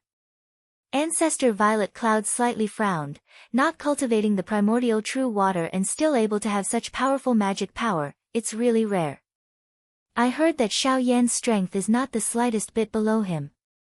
This time my Celeritas sword sect has really run into a problem. On their side, Together with ancestor Qing Wei, they set up a formation of 8 Yuanying cultivators. The other side only sent out 1 person and 1 dragon, and this momentum was offset. Indeed, Jiayu was only at the early stage demon king and had just formed his nascent soul, but he was from the dragon race. Ancestor Violet Cloud, Ancestor Qing Wei and the others were all elders with high positions of power in the Celeritas sword sect, and Jiayu? To put it bluntly, a bit harshly, he was Lin Feng's mount. Xiao Budian right now was only at the early stage of the golden elixir, not to mention comparing with Ancestor Violet Cloud, Ancestor Qing Wei and the others, there were a lot of people at the early stage of the golden elixir in the Celeritas sword sect. But at the age of less than 12, forming a golden elixir, and even having the ability to fight against the Yuanying ancestor in actual combat, this kind of shocking talent, this kind of potential prospects, let alone the Celeritas sword sect, looking at the entire heaven primal world, how many people could there be? Ancestor Violet Cloud secretly sighed in his heart, but also faintly looked forward to it. I heard that this little guy is at odds with the great Qin dynasty Shi family's genius legend Shi Tianyi. If the two of them fight together, what kind of result will there be? In all fairness, what made the big shots of the Celeritas sword sect fear and value was Xiao Budian's potential. Even though his current strength also brought pressure to the group of Yuanying ancestors, but it was still within the scope of what they could handle. Xiao Budian was currently still in his own growth period, and geniuses who die prematurely will never be true geniuses. The Xiao Yan who recently gave the entire Celeritas sword sect endless headaches was also the same logic. But as soon as the few Yuanying ancestors looked at the calmly smiling Lin Feng standing in the clouds, they all sighed together. This person was the key. With a master like this protecting, ordinary people shouldn't think of killing Xiao Budian, Xiao Yan, and the rest before they matured. The only female among the 7 people, Ancestor Crimson Cloud slightly shook her head, exchanging a glance with Ancestor Violet Cloud, both smiling bitterly in their hearts. Lin Feng personally brought Xiao Yan to settle the score. From top to bottom, it wasn't that the Celeritas sword sect didn't think of a bloody battle, leaving behind this pair of master and disciple together. In any case, they were overseeing the cloud traversing peak's home ground, waiting for Xiao Yan to exhaust himself. Even if Lin Feng had the ability to fight Sword Venerable Flowing Light, if he dared to attack the Celeritas sword sect's mountain gate, he would only be able to walk the path of nursing a grievance. Relying on the cloud traversing peak's geographical advantage and unleashing the power of their sect's mountain protecting grand formation to the limit, Sword Venerable Flowing Light did not fear all enemies of the same level of cultivation. But only facing Lin Feng, the Celeritas sword sect from top to bottom no longer had absolute confidence. On one hand, Lin Feng's own cultivation was unfathomable from beginning to end. Outsiders were all unable to figure out his details. On the other hand, Yujing Mountain could travel through time. Once Sword Venerable Flowing Light wanted to take advantage of the terrain, Lin Feng only needed to think and he would be able to summon Yujing Mountain over. At that time, the result would be the Mountain Gate Grand Formation clashing against the Mountain Gate Grand Formation. In some sense, Lin Feng could be counted as the person least afraid of going deep into the hinterland of other people's mountain gate. Any geographical home ground advantage did not exist in front of him, because he could instantly turn the opponent's home ground into a neutral ground. So much so that he could even turn the original away ground into his own home ground. Those who come from afar are guests. Why doesn't Sect Master Lin come in to meet me? At this time, an illusory, smoke-like voice reverberated in the sky above cloud-traversing peak. Within the indifferent tone, it faintly carried a piercing sharpness. Lin Feng smiled faintly, Sect Master Flowing Light is too polite. Finished speaking, with a roll of his sleeve, he had already directly passed through the boundless clouds, bringing along Xiao Budian, Xiao Yan, and the others to land on cloud-traversing peak together. At the summit of cloud-traversing peak, an exquisite hall stood towering between the clouds and mist. At the entrance of the hall, a white-clothed middle-aged man was currently standing there silently, his gaze looking straight at Lin Feng who landed on the empty ground in front of the hall. Lin Feng's expression was calm, also currently sizing up this white-clothed middle-aged man. only to see that this person's face was like a crown jade, black hair like a waterfall, looking to be no more than 40 years old. Only the two sides of his temples had 2 strands of snow-white hair hanging down. His eyes were filled with dignity. Even if he had never seen him before, Lin Feng could also be sure that this white-clothed middle-aged man was the Celeritas Sword Sect's current sect master, a big shot who had already achieved primordial spirit and achieved Tao and longevity, Celeritas Sword Lord Flowing Light. This person also did not reveal any special aura or mana aura, but just by standing there, he seemed to faintly merge with heaven and earth, but also transcend and independent of heaven and earth. Lin Feng looked at him, and actually had a feeling that he could not grasp his specific position. This kind of feeling was still the first time Lin Feng encountered after forming Yuanying. Celerita's Sword Lord was similarly also observing Lin Feng. What made him mind was that with his realm, he actually also could not see through the depth of Lin Feng's cultivation. Lin Feng of course could not be an ordinary person who completely did not cultivate Tao techniques, but reaching the primordial spirit realm, all magic tools or spells that conceal cultivation were already useless. Sect Master Lin coming to my cloud-traversing peak this time is for the bet between your sect's disciples. Celerita's Sword Lord Flowing Light's tone was calm, but his words did not conceal in the slightest, fully reflecting the characteristics of a sword cultivator, showing off his ability. Reaching his realm, there was indeed no need for any false words or concealment. Everything was according to his heart, straightforward. Lin Feng did not stand on ceremony either, saying faintly with a smile, "I wonder what instructions Sect Master Flowing Light has for me." Celerita's Sword Lord Flowing Light did not speak, the gaze that looked at Lin Feng, the sharpness in his eyes becoming more and more intense.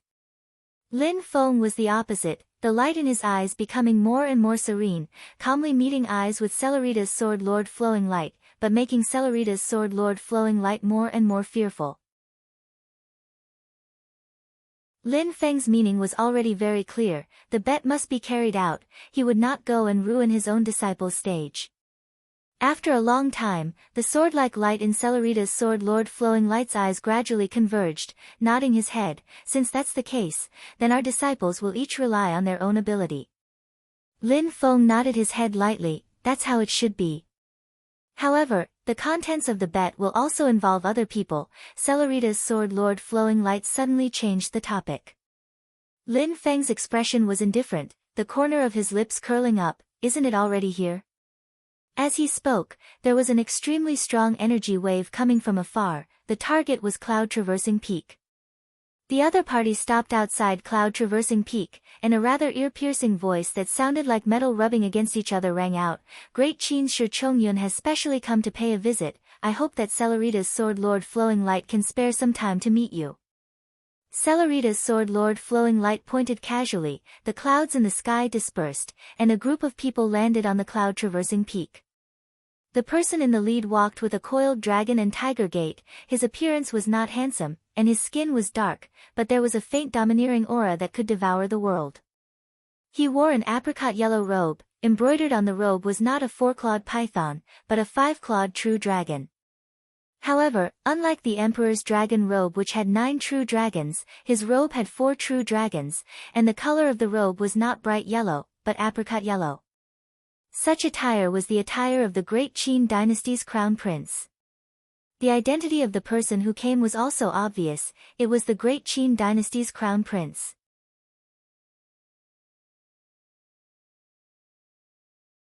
Chapter 245.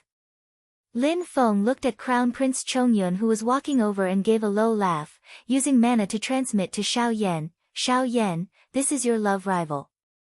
Xiao Yan blanked, "He and Zhen, it has nothing to do with Xiao Zhen, Lin Feng also blanked out for a moment and then reacted, smiling saying, "This is the husband that the Celerita's Sword Sect prepared for Murong Yenran. Of course, whether or not they want Murong Yenran is another matter. Xiao Yan just has a careless personality but he's actually extremely smart." Lin Feng only lightly pointed and he realized what the Celerita's Sword Sect was planning. "What does Master think?" Xiao Yan's gaze flashed but he wasn't in a hurry to express his attitude. Instead he first asked for Lin Feng's opinion. Even if his 3-year goal could be interfered with, Xiao Yan still kept his cool. He will carefully consider Lin Feng's opinion. Lin Feng smiled faintly. Xiao Yan, remember, us Xianmen Tianzong people are never greedy. But what others owe us we must pay.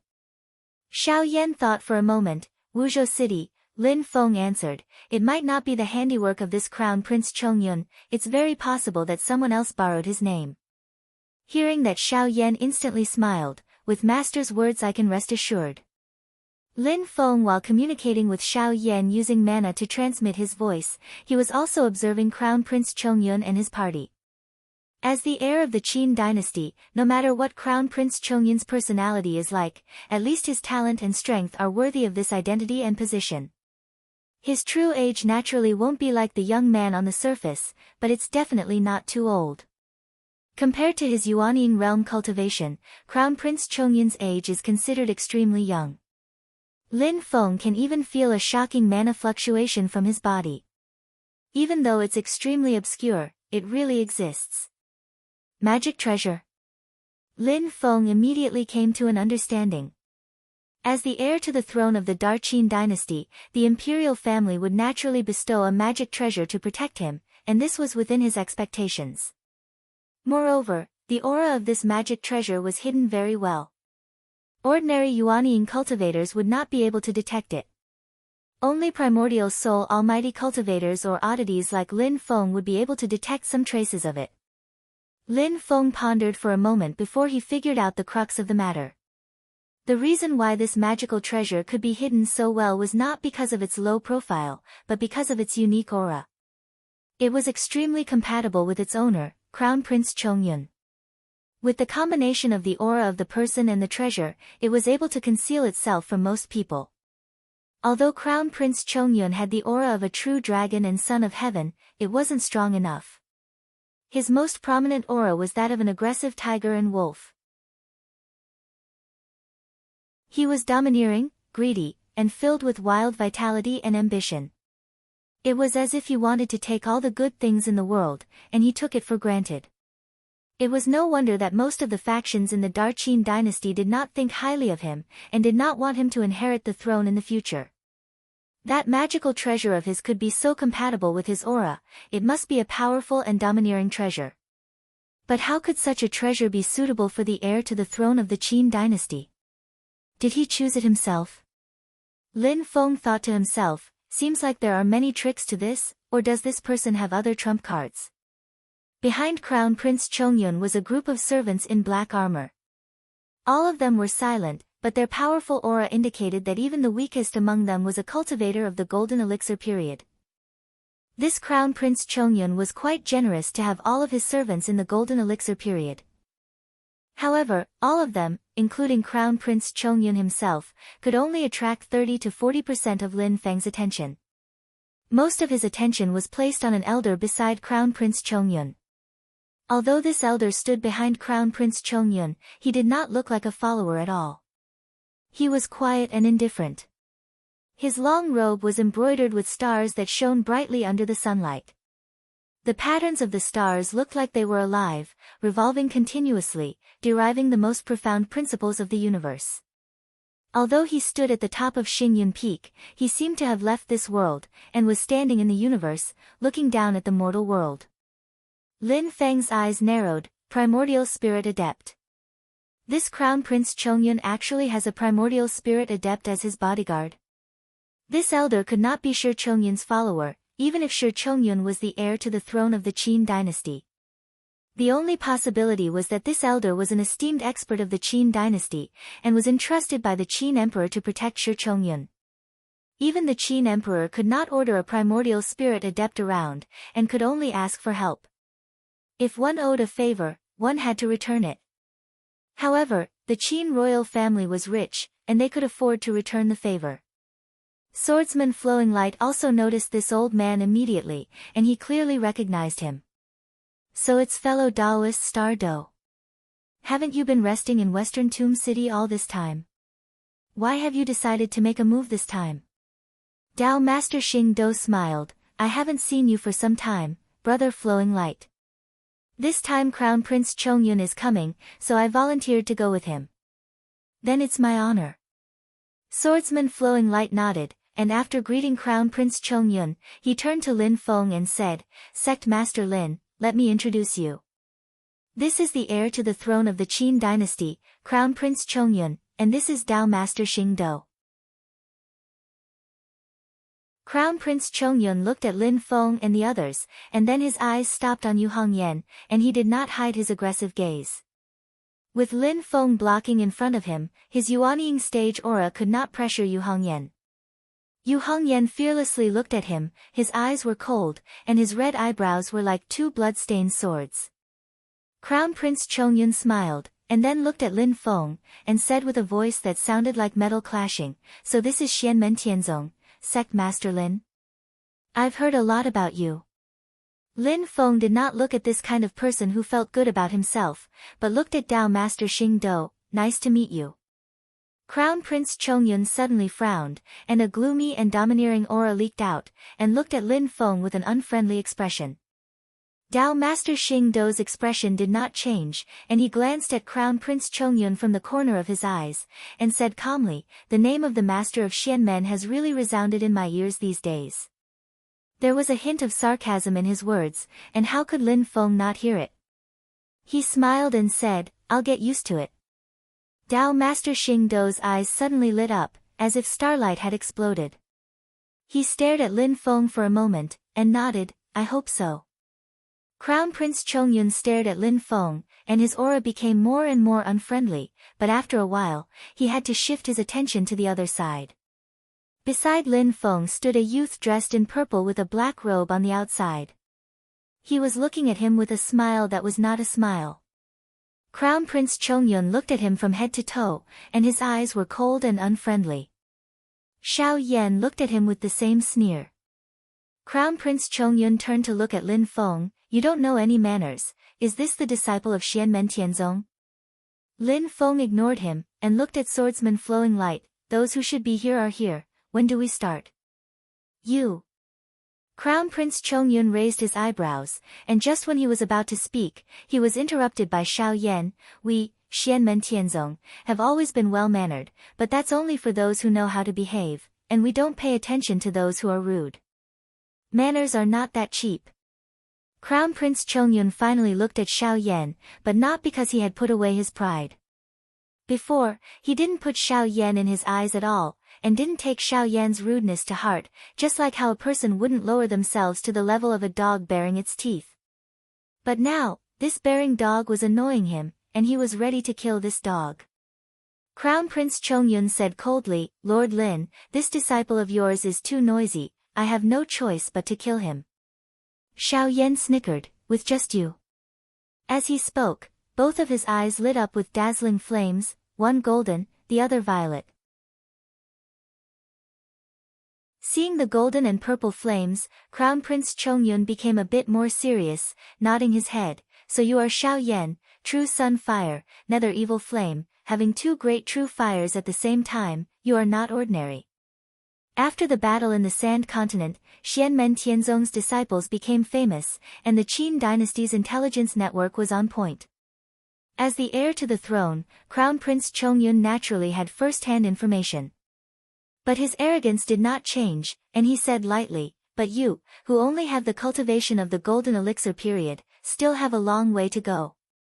Lin Feng looked with interest at Crown Prince Chongyun who was going against Xiao Yan, and thought, Looks like the special care the Xiao family received in Wuzhou City did not come from this person's order. Not only that, he doesn't seem to know at all. Hee, it's getting more and more interesting. Lin Feng did not speak, and Flowing Light Swordsman, Ziyun Ancestor, Qing Ai Ancestor, and the others were even more silent. The result in front of them was exactly what they had been dreaming of. Before Murong Yanran was involved, Crown Prince Chongyun had already gone against Xiao Yan. Everything was going so smoothly that even Qing Ai Ancestor began to be suspicious, fearing that something was wrong. Your Highness is too fast, it took me a while to catch up.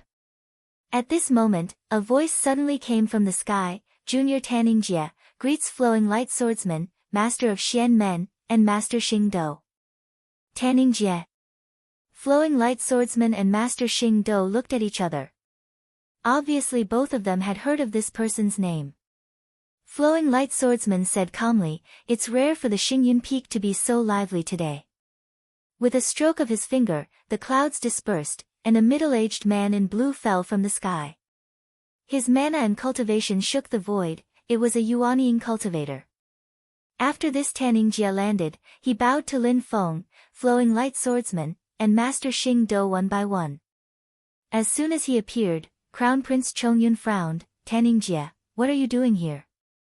Did Prime Minister Wu order you to come?" Tanning Jia said with a smile, "I am indeed here on Prime Minister Wu's request, but it's just to send something to Flowing Light Swordsman, nothing else. Your Highness, please don't blame me."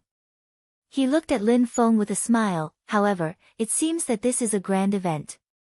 I wonder if I can have the honor to be a spectator."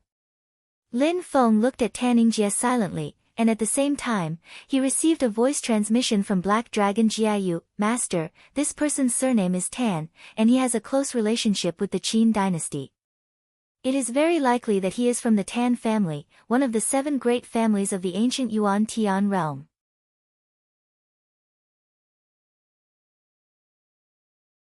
Chapter 246.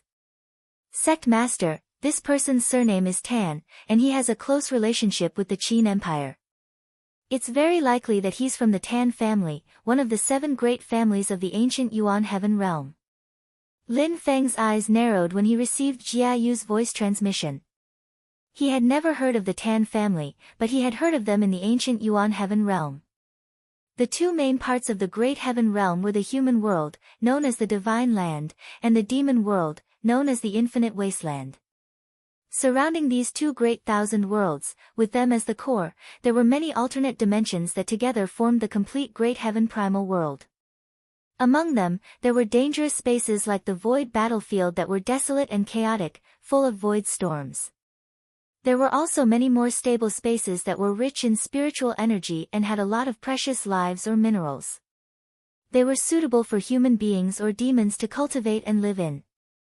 These dimensions were usually called medium-class worlds. There were many of them, hidden in the void. Some had already been discovered and developed, while others had yet to appear. Silently, they waited for the fated one.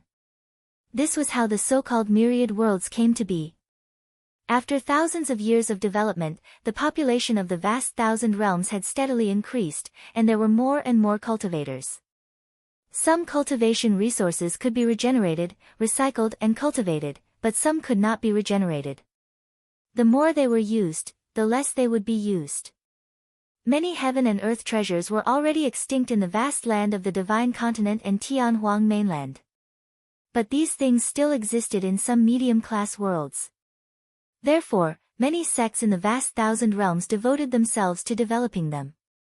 The ancient Yuan Heaven realm was a relatively large medium-class world, and it had been developed by human cultivators millions of years ago. That was why it was called an ancient realm. The 7 great clans of the ancient Origin Heaven realm were basically the representatives of the divine prefecture's major forces in the ancient Origin Heaven realm. For example, Taningjia's Tan family represented the interests of the Qin Empire in the ancient Yuan Heaven realm. Many cultivation resources in the ancient Yuan Heaven realm were supplied to the Qin Empire in the Divine Land through the Tan family. This person claims to be here on Wu Qingruo's orders. It seems that Wu Qingru has indeed gained a foothold in the Qin Empire. She can even mobilize the Qin Empire's forces in the outer realms. Taningjie was polite, but Lin Feng did not look down on him. There were many extinct resources in the Divine Land, but the outer realms often had their own unique spatial laws. Although the ancient Yuan-Tian realm could also create all things, strangely enough, there was no tribulation thunder.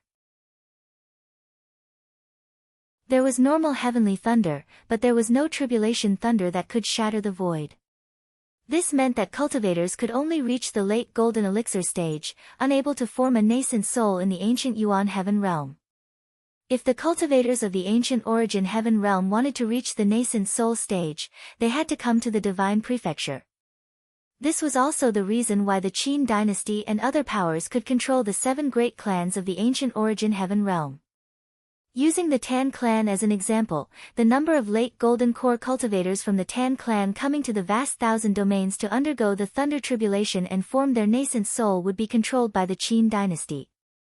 Under these circumstances, Taningjie, as a Yuanying cultivator, stayed in the boundless world instead of returning to the ancient Yuan heaven realm. He was likely the spokesperson of the Tan family, serving as a bridge between the two sides. His status in the Tan family was not low. For such a person to run errands for Wu Qingru, Lin Feng couldn't help but feel admiration towards Great Qin's new prime minister. Lin Feng thought about it and said, Daoist Tan is too polite. I don't mind, but I'll have to ask Master Flowing Light first. Swordsman Flowing Light's eyes flickered, it's fine. You can stay and watch the ceremony. What did Wu Qingru ask you to bring me? Crown Prince Chongyun looked over and stared expressionlessly at Taningjie. Taningjie shook his head, I don't know what it is. Minister Wu only said that Swordsman Flowing Light would know after seeing it. He took out a jade scroll and politely handed it to Swordsman Flowing Light. Crown Prince Chongyun stared at the jade scroll. His eyes flickered, but he didn't say anything. Swordsman Flowing Light's movements paused for a moment.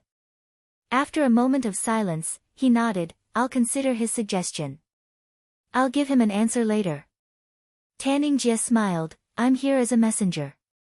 You don't have to be so polite. He glanced at Lin Feng and smiled, I'm here for another matter. I'm here to represent Minister Wu to invite the Celeritas Sword Sect and Xianmen Tianzong to attend the opening ceremony of the ancient Desolate Sea Realm in a month's time. Hearing this, Lin Feng turned his head and looked towards Venerable Streamlight, and Venerable Streamlight also did the same. After the two of them looked at each other, Lin Feng's gaze once again looked towards Taningjie, asking, 1 month later? The ancient Desolate Sea Realm was the same as the ancient Yuan Heaven Realm. It was a medium-class realm independent of the Great Thousand World. Compared to the ancient Yuan Heaven Realm, the spatial laws of the ancient Desolate Sea Realm were even stranger. It only allowed cultivators below Yuanying to enter. There was a spatial gap between the ancient Yuan Heaven Realm and the Divine Land. However, the ancient Desolate Sea Realm was different. The gate that connected to the Divine Land was usually sealed and would only open after a period of time.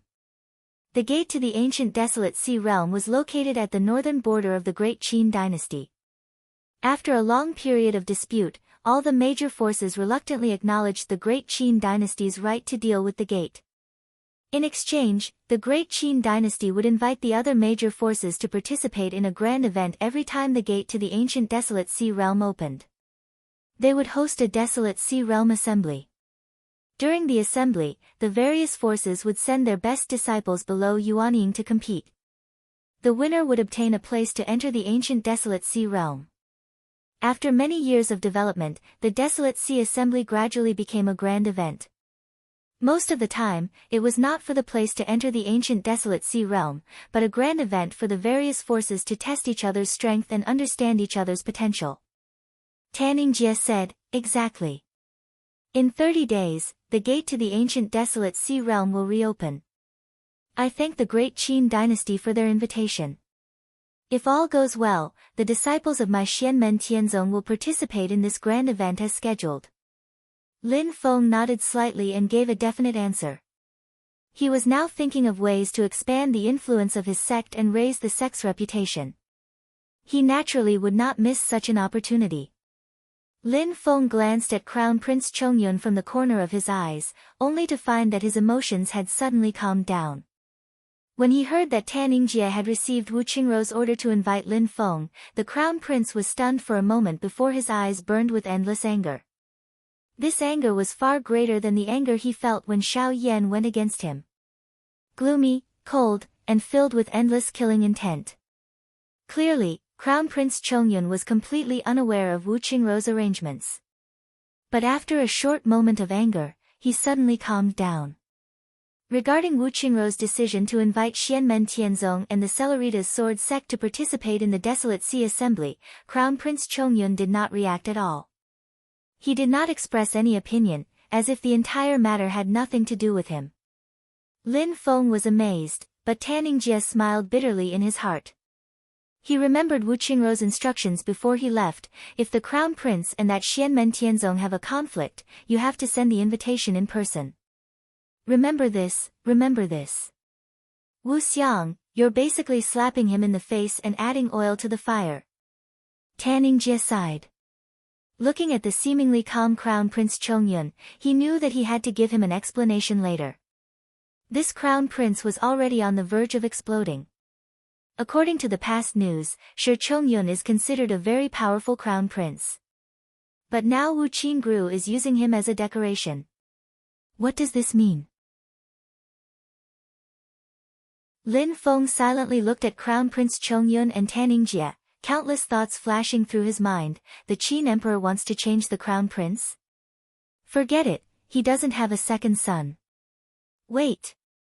Lin Feng's pupils suddenly constricted. That Shi Tianyi who took away Xiao Budian's Dao Foundation has become famous in the Qin dynasty. He's hailed as a destined heaven's chosen legend. Among the 4 major clans of the Qin dynasty, the Shi family is the most special. Because the Shi family is a branch of the royal family. Lin Feng thought of many things in an instant. If the Qin emperor proposes to let Shi Tianyi be adopted into the royal family, just as Lin Feng was pondering, the Celeritas sword sect also happily agreed to the Qin dynasty's invitation. Celeritas sword venerable looked at Lin Feng, then looked at Xiao Yan behind him and said, there are still 4 days until the agreed date between Yan Ran and your disciple. After 4 days, let's have them fight here. What do you think, Master Lin? You remember the date very clearly. Lin Feng knew that Celeritas sword venerable would definitely make some arrangements within these 4 days. But he was not afraid and turned to look at Xiao Yan. Xiao Yan's expression was calm as he slowly nodded, Master, I have no problem. Lin Feng nodded and looked at Celeritas sword venerable, let's do as Sect Master Lu Guang says. Qing AI, please invite Sect Master Lin and his disciple to rest at their residence. Celeritas sword venerable ordered indifferently. Ancestor Qing AI bowed and led Lin Feng and the others to the guest room to rest. Behind them, Crown Prince Chongyun looked at Tanningjie expressionlessly. Lin Feng smiled slightly and no longer paid attention to him. He leisurely followed Ancestor Qing AI to a cave residence and settled down. Sitting in the cave residence, Lin Feng released his divine sense and saw Xiao Budian and Tuntan standing outside their cave residence. 4 eyes stared at the Xingyun Peak outside. Xiao Budian asked softly, is there anything delicious on the Xingyun Peak? He swallowed his saliva. Of course there is. Celeritas sword sect's Zhu Yuha is very famous. Lin Feng shook his head and laughed. He looked at another cave residence. Xiao Yan was sitting cross-legged silently with his eyes slightly closed. Apparently, he was making the final preparations. In Yu Hongyan's cave residence, the little girl was also sitting cross-legged, meditating. In terms of the degree of hard work in cultivation, perhaps only Wang Lin could compare with her under Lin Feng's tutelage. Both of them were the same, not wasting a minute or a second. After nightfall, Lin Feng, who was resting in the cave residence, suddenly felt something and sneered, do you want to die? In the middle of the night, one of Shi Chongyun's attendants came to the outside of Yu Hongyan's cave residence.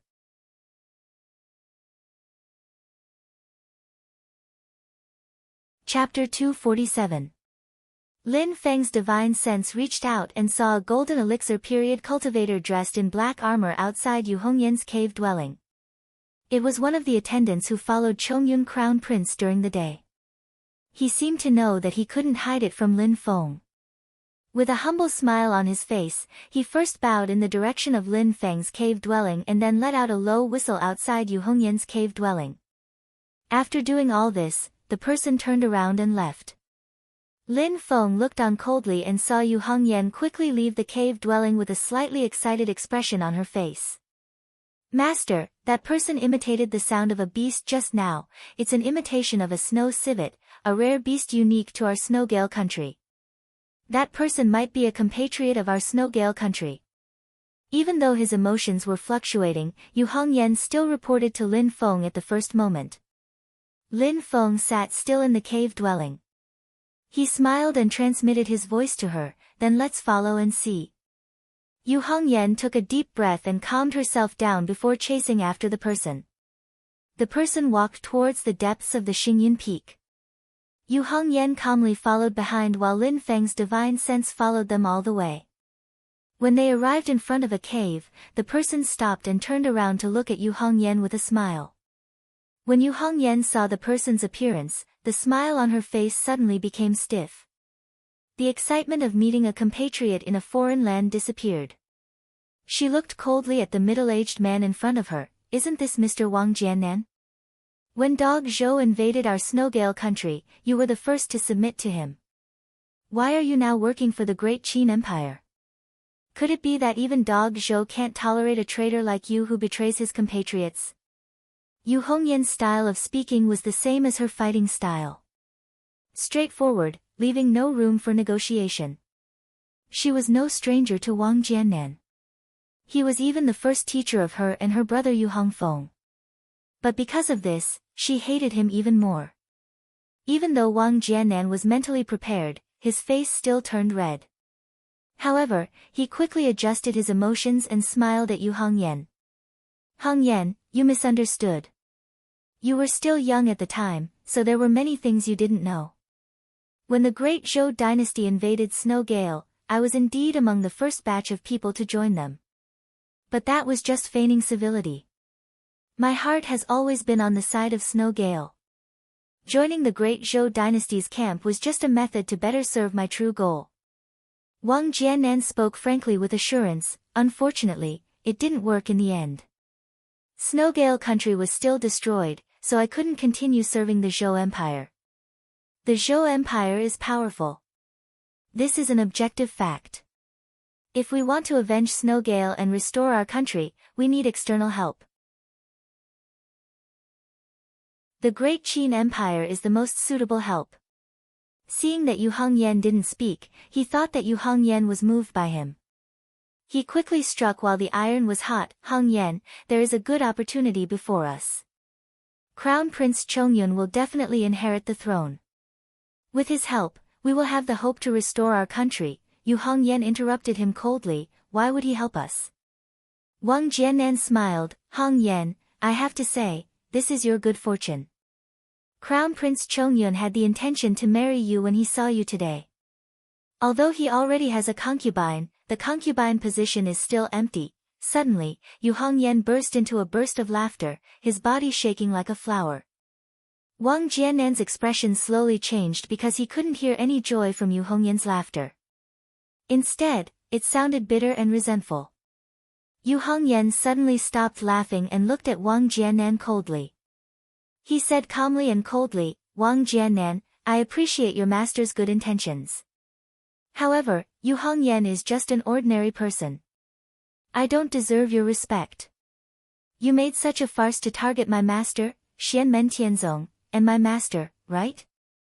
Yu Hongyan raised his head and looked at the dark sky. Meeting an old friend in a foreign land should be a happy event.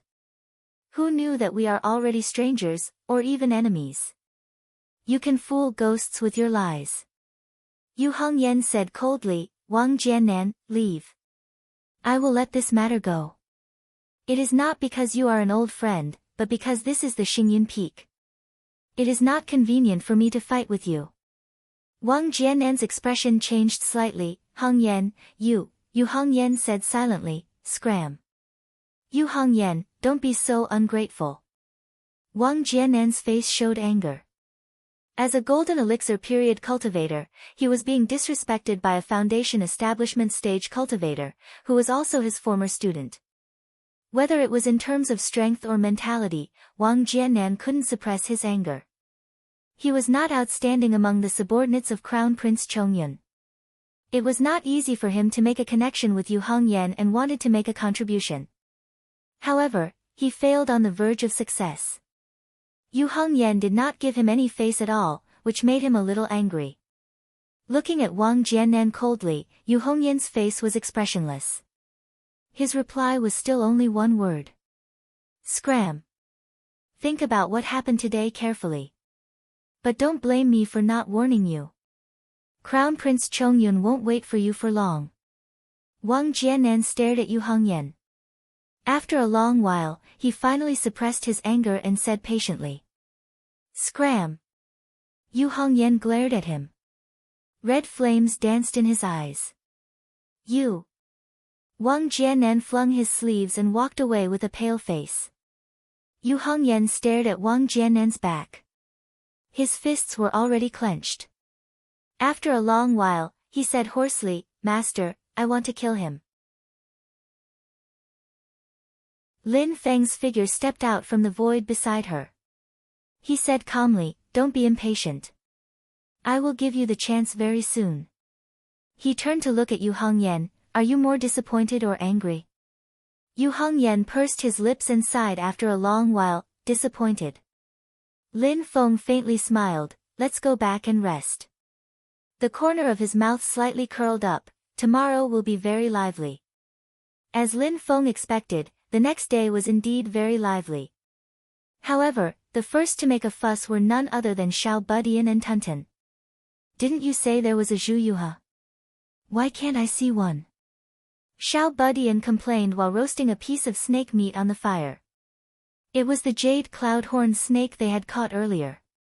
Tunton curled his lips, I caught it outside.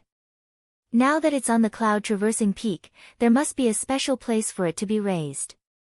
The cloud-traversing peak is such a big place. I don't know where it is exactly. She also grabbed a small branch and roasted the snake meat. She muttered, Your way of eating is so troublesome.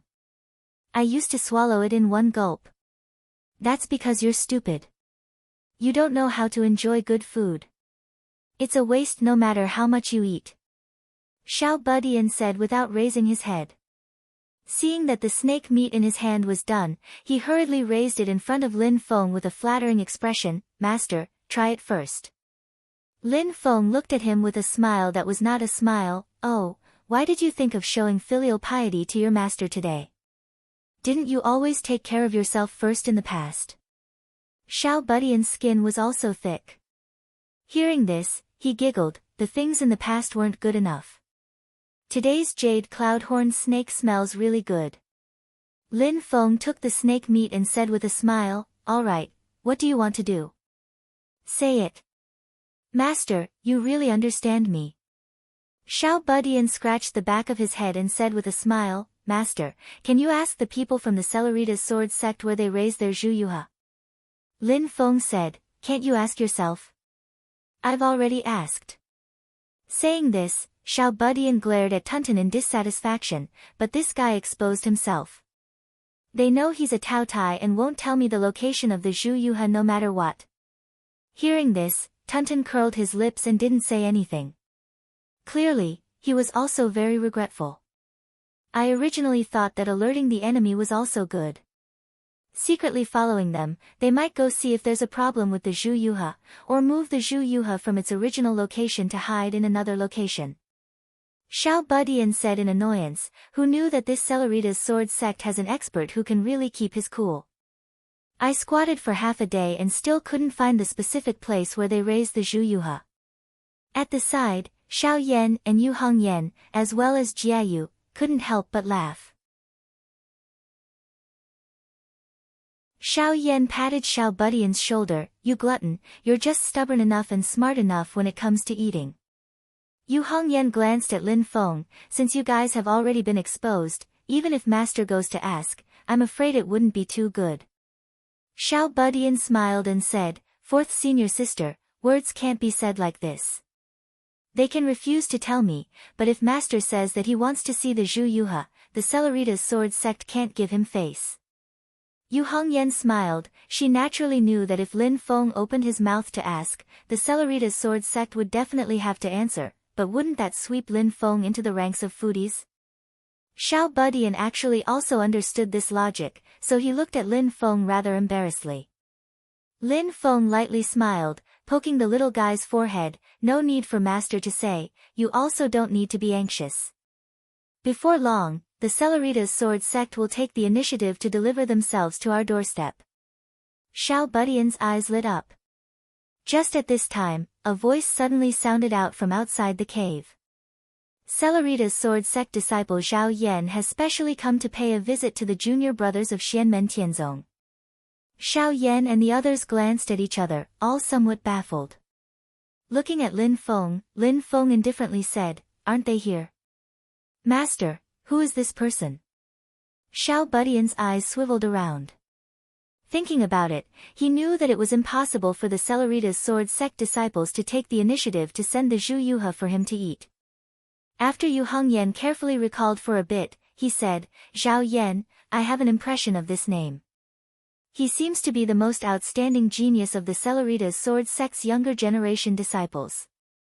A little over 100 years old and already at the late stage of the golden elixir stage. Everyone is optimistic that he will form the Yuanying stage within 100 years, and is quite famous in the entire divine land." Xiao Yan's gaze flashed, looking at Lin Feng, "Master, this guy is here to look for trouble." Lin Feng casually said, "Celerita's sword venerable should disdain to do this kind of petty action. It might be the idea of the Yuanying stage elders in the Celerita's sword sect." Xiao Yan chuckled, saying to Xiao Budian and Yu Hongyan, "Since he came to our doorstep, then let's welcome him together."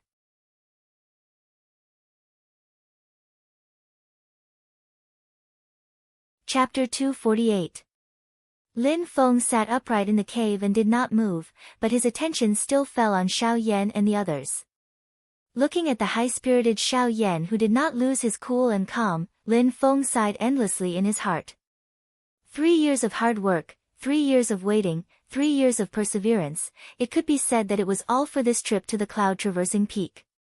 This will be the first battle where Xiao Yan officially steps onto the path of legend. Lin Feng clearly saw through the Celerita's sword sect's thoughts. It was nothing more than wanting to use their own genius disciples to first test Xiao Yan's drive and morale. But in Lin Feng's view this is nothing more than futile self-righteousness. Xianmen Tianzong disciples, invincible in the same realm, this is not a gimmick and slogan that he came up with. Lin Feng looked at Zhao Yan and the rest of the Celerita's sword sect elites outside the cave, smiling somewhat maliciously. "I hope the final result is not to beat you guys until you completely lose your confidence. The current Xiao Yan will not allow anyone to disturb the 3-year battle agreement between him and Murong Yanran.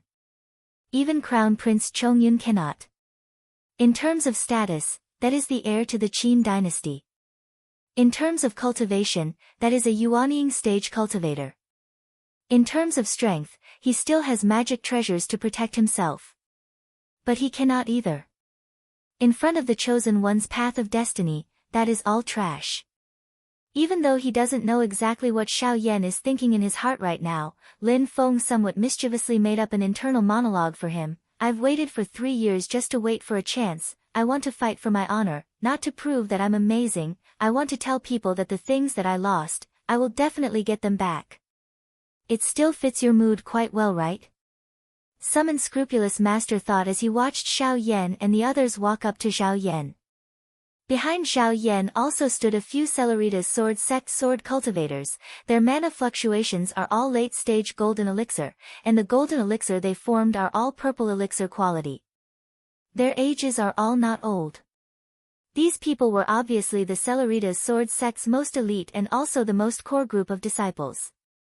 If nothing unexpected happens, with Murong Yanran's development trajectory, she also has the hope of becoming one of them in the future. This is also the reason why the Celerita's sword sect values her so much. This type of elite disciple with limitless potential was the current cornerstone and future pillar for every sect. Different from ordinary sword cultivators who show off their abilities, like unsheathed sharp swords filled with killing intent, the Celerita's sword sect's golden elixir period sword cultivators with Zhao Yan at the head have temperaments like faintly discernible clouds and mist, making people unable to grasp them. Facing Xiao Yan and Xiao Budian, even though he clearly knew that their strength could not be guessed with common sense, Zhao Yan was still calm and composed. This was his confidence as a core disciple of the Celerita's sword sect. With late-stage golden elixir strength, even facing an initial stage Yuanying old ancestor, this was the source of his confidence. Junior apprentice brothers of Xianmen Tianzong, Celerita's sword sect's Zhao Yan greets you. Zhao Yan slightly smiled, cupping his hands towards the cave that Lin Feng was at. Greetings to the master of the profound gates, Senior Lin. We don't dare to disturb Senior. We absolutely have no other intentions coming here. We just want to exchange Dao techniques with the junior apprentice brothers of Xianmen Tianzong. We ask for Senior's permission. Lin Feng did not make a sound, seeming to tacitly agree. Xiao Yan, Xiao Budian and the others glanced at each other, the corners of their mouths all revealing a strange smile. Logically speaking, with Xiao Yan's late-stage golden elixir cultivation, over 100 years old, and having already studied in the Celeritas sword sect for over 100 years, arrogantly calling them junior apprentice brothers isn't too much. But falling into the ears of Xiao Yan and the others, no matter how they heard it, it felt ear-piercing. Xiao Yan indifferently said, I wonder how fellow Daoist Xiao wants to exchange. Hearing how Xiao Yan addressed him, Xiao Yan's eyes slightly narrowed. Although he still had a smile on his face, his tone also became less courteous. Earlier the rumors said that the junior apprentice brothers of Xianmen Tianzong are invincible in battle techniques at the same realm. I wonder if it's true or false. If I remember correctly, junior apprentice brother Xiao is Senior Lin's head disciple. Zhao Yan is untalented, but as the head disciple of the Celeritas sword sect's inner court, I want to exchange pointers with junior apprentice brother Xiao. Speaking up to here, Zhao Yan's aura gradually changed. The aura that was originally like misty clouds and mist suddenly became like an unsheathed sharp sword. Furthermore, it was far fiercer and sharper than other sword cultivators. The other Celeritas sword sect disciples behind Xiao Yan all had faint smiles on their faces, as if waiting to watch a good show. Their sharpness was not revealed at all, still like misty clouds and mist. Xiao Yan lightly laughed but didn't say anything. The little guy beside him giggled and took a step forward. A wave of fierce and vigorous mana aura immediately pressured over, forcibly blocking Zhao Yan's sword chi. Zhao Yan's gaze congealed, seeing the little guy say with a smile, fellow Daoist Xiao wants to verify whether or not my Xianmen Tianzong disciples are invincible in battle techniques at the same realm. Then why does my head disciple need to make a move? I'll do it. He smiled and said, oh right, by the way, among my master's direct disciples, I'm ranked last. The smile on Zhao Yan's face disappeared, but he had no way of refusing to fight. Although the little guy had a smile on his face, his fierce mana had already firmly locked onto him. I've long since thought that you guys would have people to help that Xiao Yan. Otherwise why would we need so many people? Zhao Yan laughed coldly in his heart, Brad who doesn't know the immensity of heaven and earth, I'll first let you know what it means by there's always someone better, there's always someone better. Zhao Yan's face was expressionless as he calmly said, I asked this junior brother to give me some pointers. As he spoke, he was about to make a move, but unexpectedly the little guy suddenly shouted, wait a moment. Zhao Yan held his breath in his chest, and unhappily said, what's wrong? The little guy smiled and said, just competing is boring, it's better to have some sort of prize, right? How about this, I won't ask for much. If I win, you give me 2 vermilion feathered cranes. As he spoke, Tunton hurriedly pulled on the corner of his clothes from behind. The little guy reacted and immediately changed his words. 4 vermilion feathered cranes. Zhao Yan remembered that a junior brother told him about a Taotai sneaking into the mountains, and immediately didn't know whether to laugh or cry. He said, okay, for then 4, but what if you lose? How could that be possible? The little guy replied without hesitation. After Zhao Yan heard this, his face immediately darkened. The little guy looked at him and painfully shook his head, forget it, if I lose I'll give this to you. As he spoke, he waved his hand and fished out a skewer of jade cloudhorn snake meat from his storage pouch. Zhao Yan was completely speechless. I shouldn't have talked so much nonsense with this brat. He patted the sword sheath on his back and immediately a bright golden sword aura flew out, emitting a long cry as it streaked across the horizon, chopping down towards the little guy's head. The little guy stood where he was without dodging or dodging. He raised his little fist and immediately circle after circle of dazzling lightning spread out, the rumbling of thunder was deafening. Facing Zhao Yan's sword aura, the little guy did not use any techniques to meet the attack, nor did he use his own magic weapon. Instead he directly punched out, using his flesh and blood to meet the swift and fierce sword aura. The few Yuanying stage ancestors of the Celeritas sword sect were actually also secretly observing the battle situation. Seeing this scene, Ancestor Ziyun frowned. What an arrogant brat. The only female ancestor, Ancestor Qi Xia, slightly shook her head, but I have to admit that he has the capital. With Golden Elixir initial stage cultivation, his total magic power is stronger than Zhao Yan late stage Golden Elixir Zhao Yan. His flesh and blood body is even more extremely valiant. Now I believe what Qing Qi said, this child has the ability to contend against Yuanying initial stage cultivators. Ancestor Ziyun nodded his head, but wanting to win against Zhao Yan with this is still far from enough. Sure enough, Zhao Yan coldly laughed, his hand forming a sword sign, and the sword aura instantly changed. Lin Feng, who was watching the battle from within the cave, knew the changes in the field like the back of his hand. His gaze congealed and saw that when Zhao Yan's sword aura flew halfway and was about to be intercepted by the little guy, the originally golden light flashing sword aura actually transformed into a gray mist, making a turn in the air and already nimbly dodged the little guy's lightning fist. After dodging, the gray mist once again changed.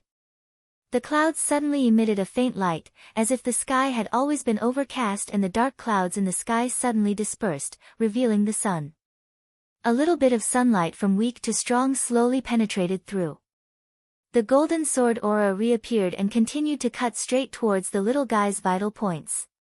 The sword aura and the clouds were incomparably skillful, without any feeling of jerkiness. This move of Zhao Yan's was extremely beautiful. Ancestor Qing Qi, who was watching the battle, praised, "Our Celeritas sword sect's signature sword art, cloud flowing light sword, Zhao Yan is using it more and more skillfully." Ancestor Ziyun had a smile on his face, obviously also very satisfied. Indeed, got a taste, not bad, not bad. Zhao Yan's sword aura and the clouds switched back and forth, nimbly dodging the little guy's defensive key points. There was a bit of a performance and playfulness in it.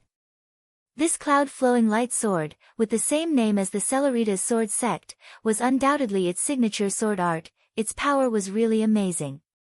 Lin Feng watched from the side for a moment and already saw the extraordinariness. Cloud-flowing light sword. After comprehending the true meaning of light and dark intertwining, cloud-flowing light, cultivators could practice sword aura, and the sword aura could be interchangeable with the cloud-like sword qi, creating reality and illusion.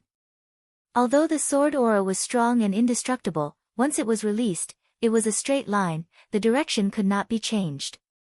Although the speed was so fast that people could not react, there were still traces to be found. But if it could be combined with the sword qi that lingered and changed like clouds and mist, sometimes clouds and sometimes sword aura, then it would be mysterious and ruthless, giving people a huge headache. Light and dark intertwined, the light was bright, the clouds were dark, the light clouds were modeled and changed, real and fake, making people unable to grasp it. You see, it is a sword aura, you dodge it, it turns into clouds and mist, it changes direction, aiming at you, it turns into sword aura again. Lin Feng secretly nodded. This sword art of the Celeritas sword sect could be said to be very sinister in its intention, but it could also be said to be very practical. Using a common saying, it is pretending to be a pig to eat a tiger. What is released is sword qi, disrupting the opponent's judgment of your attack speed and power. The killing move is already in front of you, suddenly becoming sword aura, the speed abruptly becoming 10 times, 100 times faster, immediately piercing a transparent hole in the opponent who could not react in time. A Celeritas sword sect disciple saw that Zhao Yan had the upper hand and was suppressing the little guy, so he smiled at Zhao Yan and said, "Senior brother Zhao will accompany that junior brother to play, then let me spar with you, junior brother Zhao." Zhao Yan lightly laughed. What's the hurry? It's going to end soon. The other's expression slightly changed. Turning his head to look, he saw that the battle between the little guy and Zhao Yan had suddenly changed.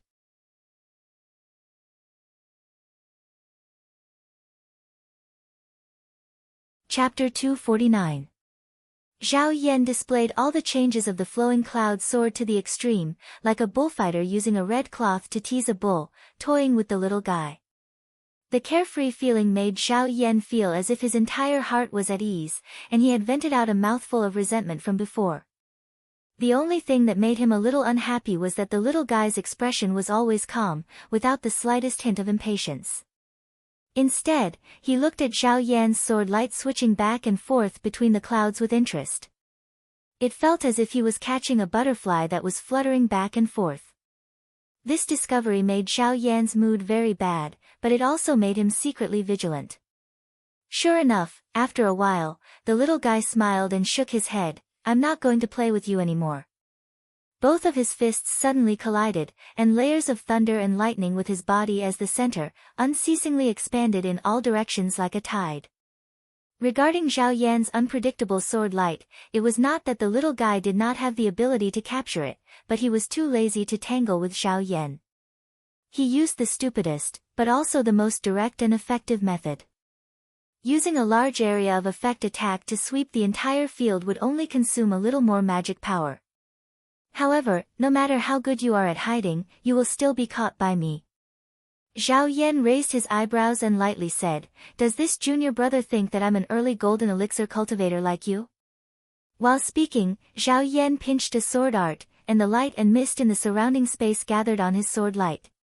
The sword light suddenly became a lot more powerful, and the form of the light and mist constantly changed, showing off its sharpness. His sword light forcibly withstood the thunder and lightning of the little guy. Both sides collided, and the light and mist constantly annihilated each other. The little guy giggled, and his body stirred up a strong hurricane. The wind and thunder fused, and his power began to increase. After he successfully formed his core and advanced to the golden elixir period, the power of the unlimited wind and thunder technique also increased. To be precise, the power of the unlimited wind and thunder could always be increased without limit, but as the power increased, it would be beyond the little guy's control. After the little guy advanced to the golden elixir period, he had the ability to control an even stronger power of wind and thunder. After the power of the unlimited wind and thunder was further increased, he could stop the transformation fusion and continue to increase his power. Surging wind and thunder swept through the entire area, directly pushing back Zhao Yan's misty sword light. But that wasn't the end.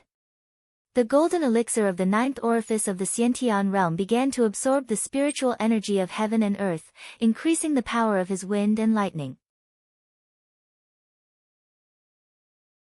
The Celeritas Sword School's Great Mountain Protecting Formation, the Cloudy Sky Celeritas Sword Formation, that was laid on top of the cloud-traveling peak, all reacted because of this. Layer upon layer of light mist rolled, pressing towards the little guy.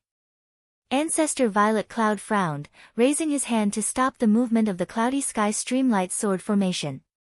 If it really moved, Xiao Budian would certainly not be able to resist, and the Streamlight Sword Sect's face would also be completely lost. Such a powerful force of wind and thunder.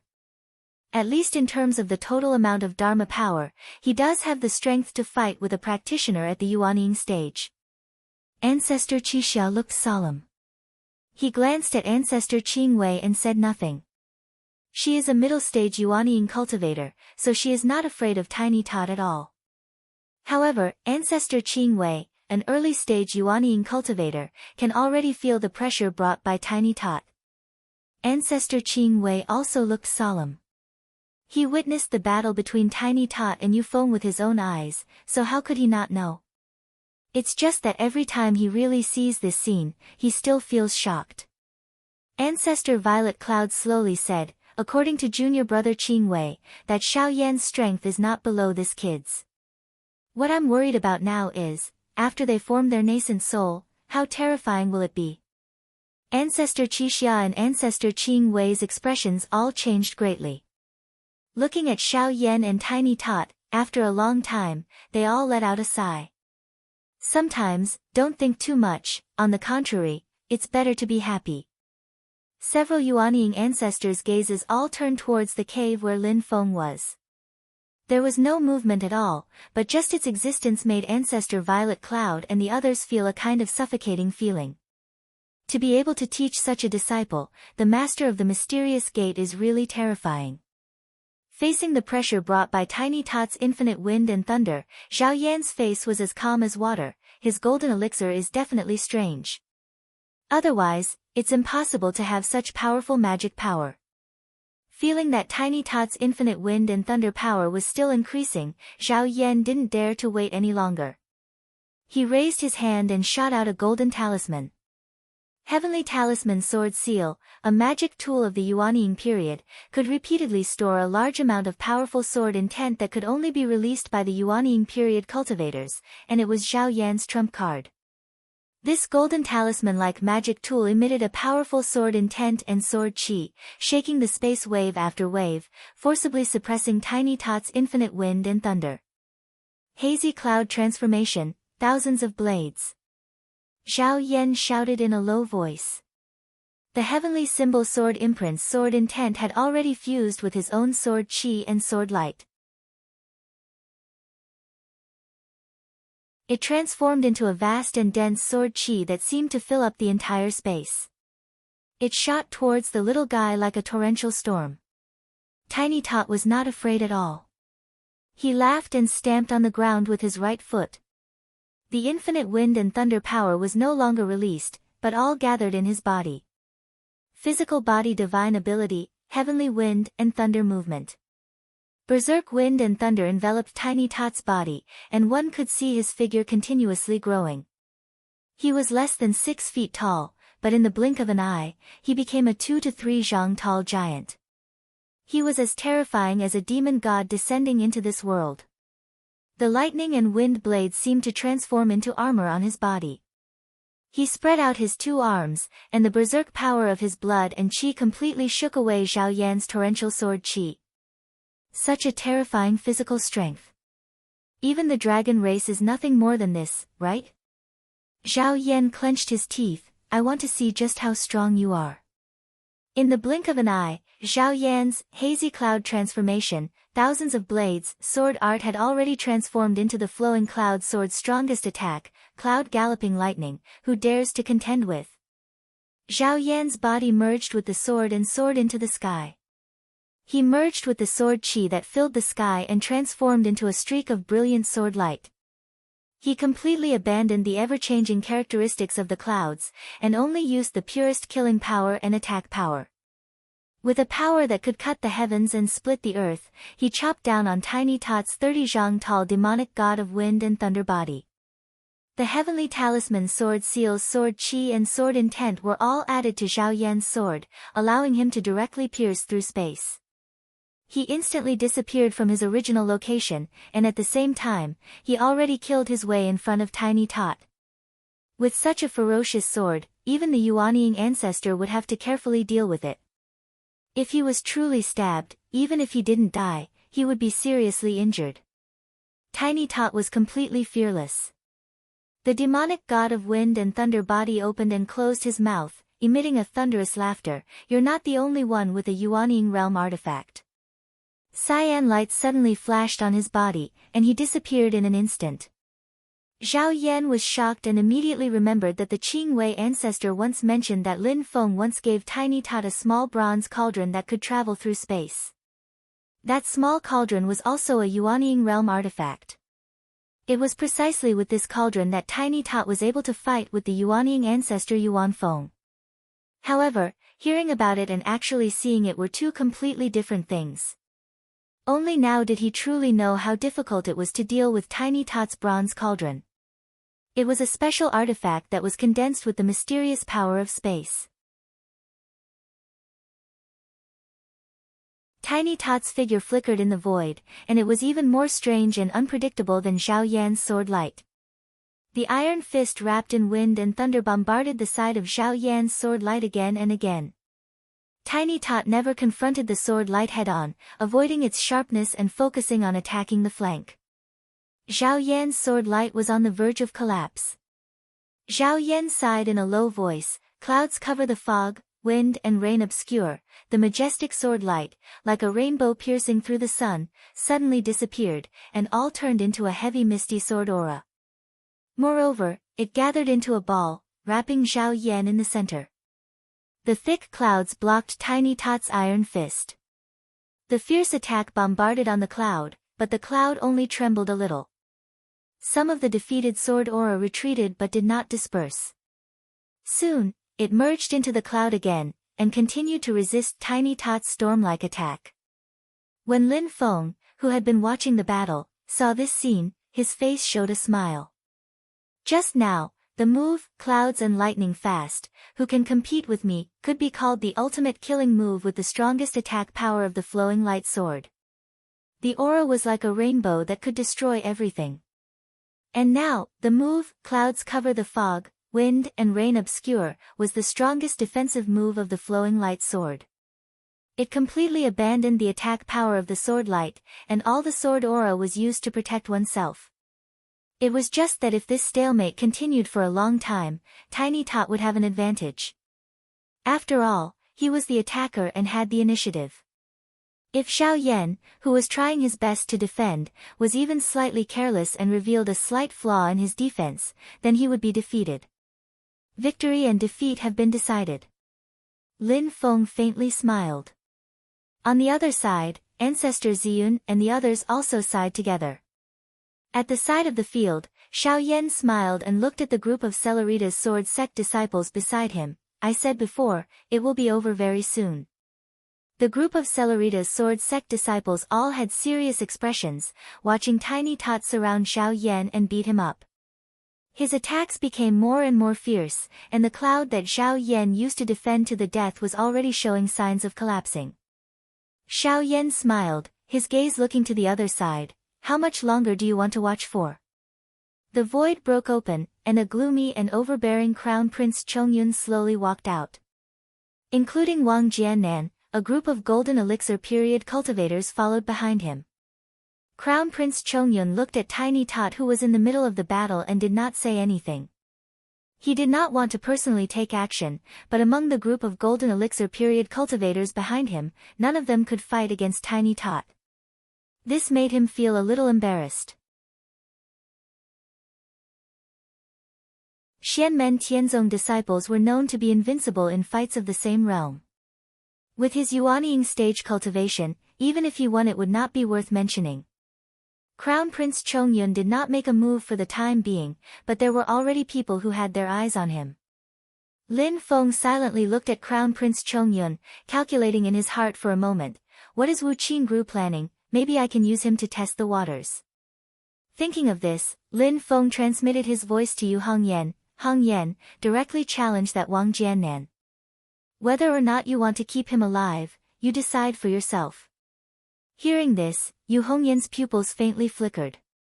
Without hesitation, he immediately took a step forward, waving his 12-meter-long black flame halberd, pointing it straight at Wang Jiannan. Crown Prince Chongyun's eyes narrowed, the group of Golden Elixir period cultivators behind him all went into an uproar. A group of Celerita's sword sect disciples all looked at Yu Hongyan in surprise. The red-haired girl did not say anything, only her pair of thin sword-like eyebrows slightly raised. Her meaning was already very clear. You're tuning into the Blissful Bookshelf YouTube channel. We're so grateful for your support, and don't forget to subscribe to join us on this incredible journey through captivating stories. Your generosity through donations truly makes a world of difference, as it's the primary source of revenue that allows me to expand and enhance this channel for you. Thank you from the bottom of my heart for being a part of this adventure.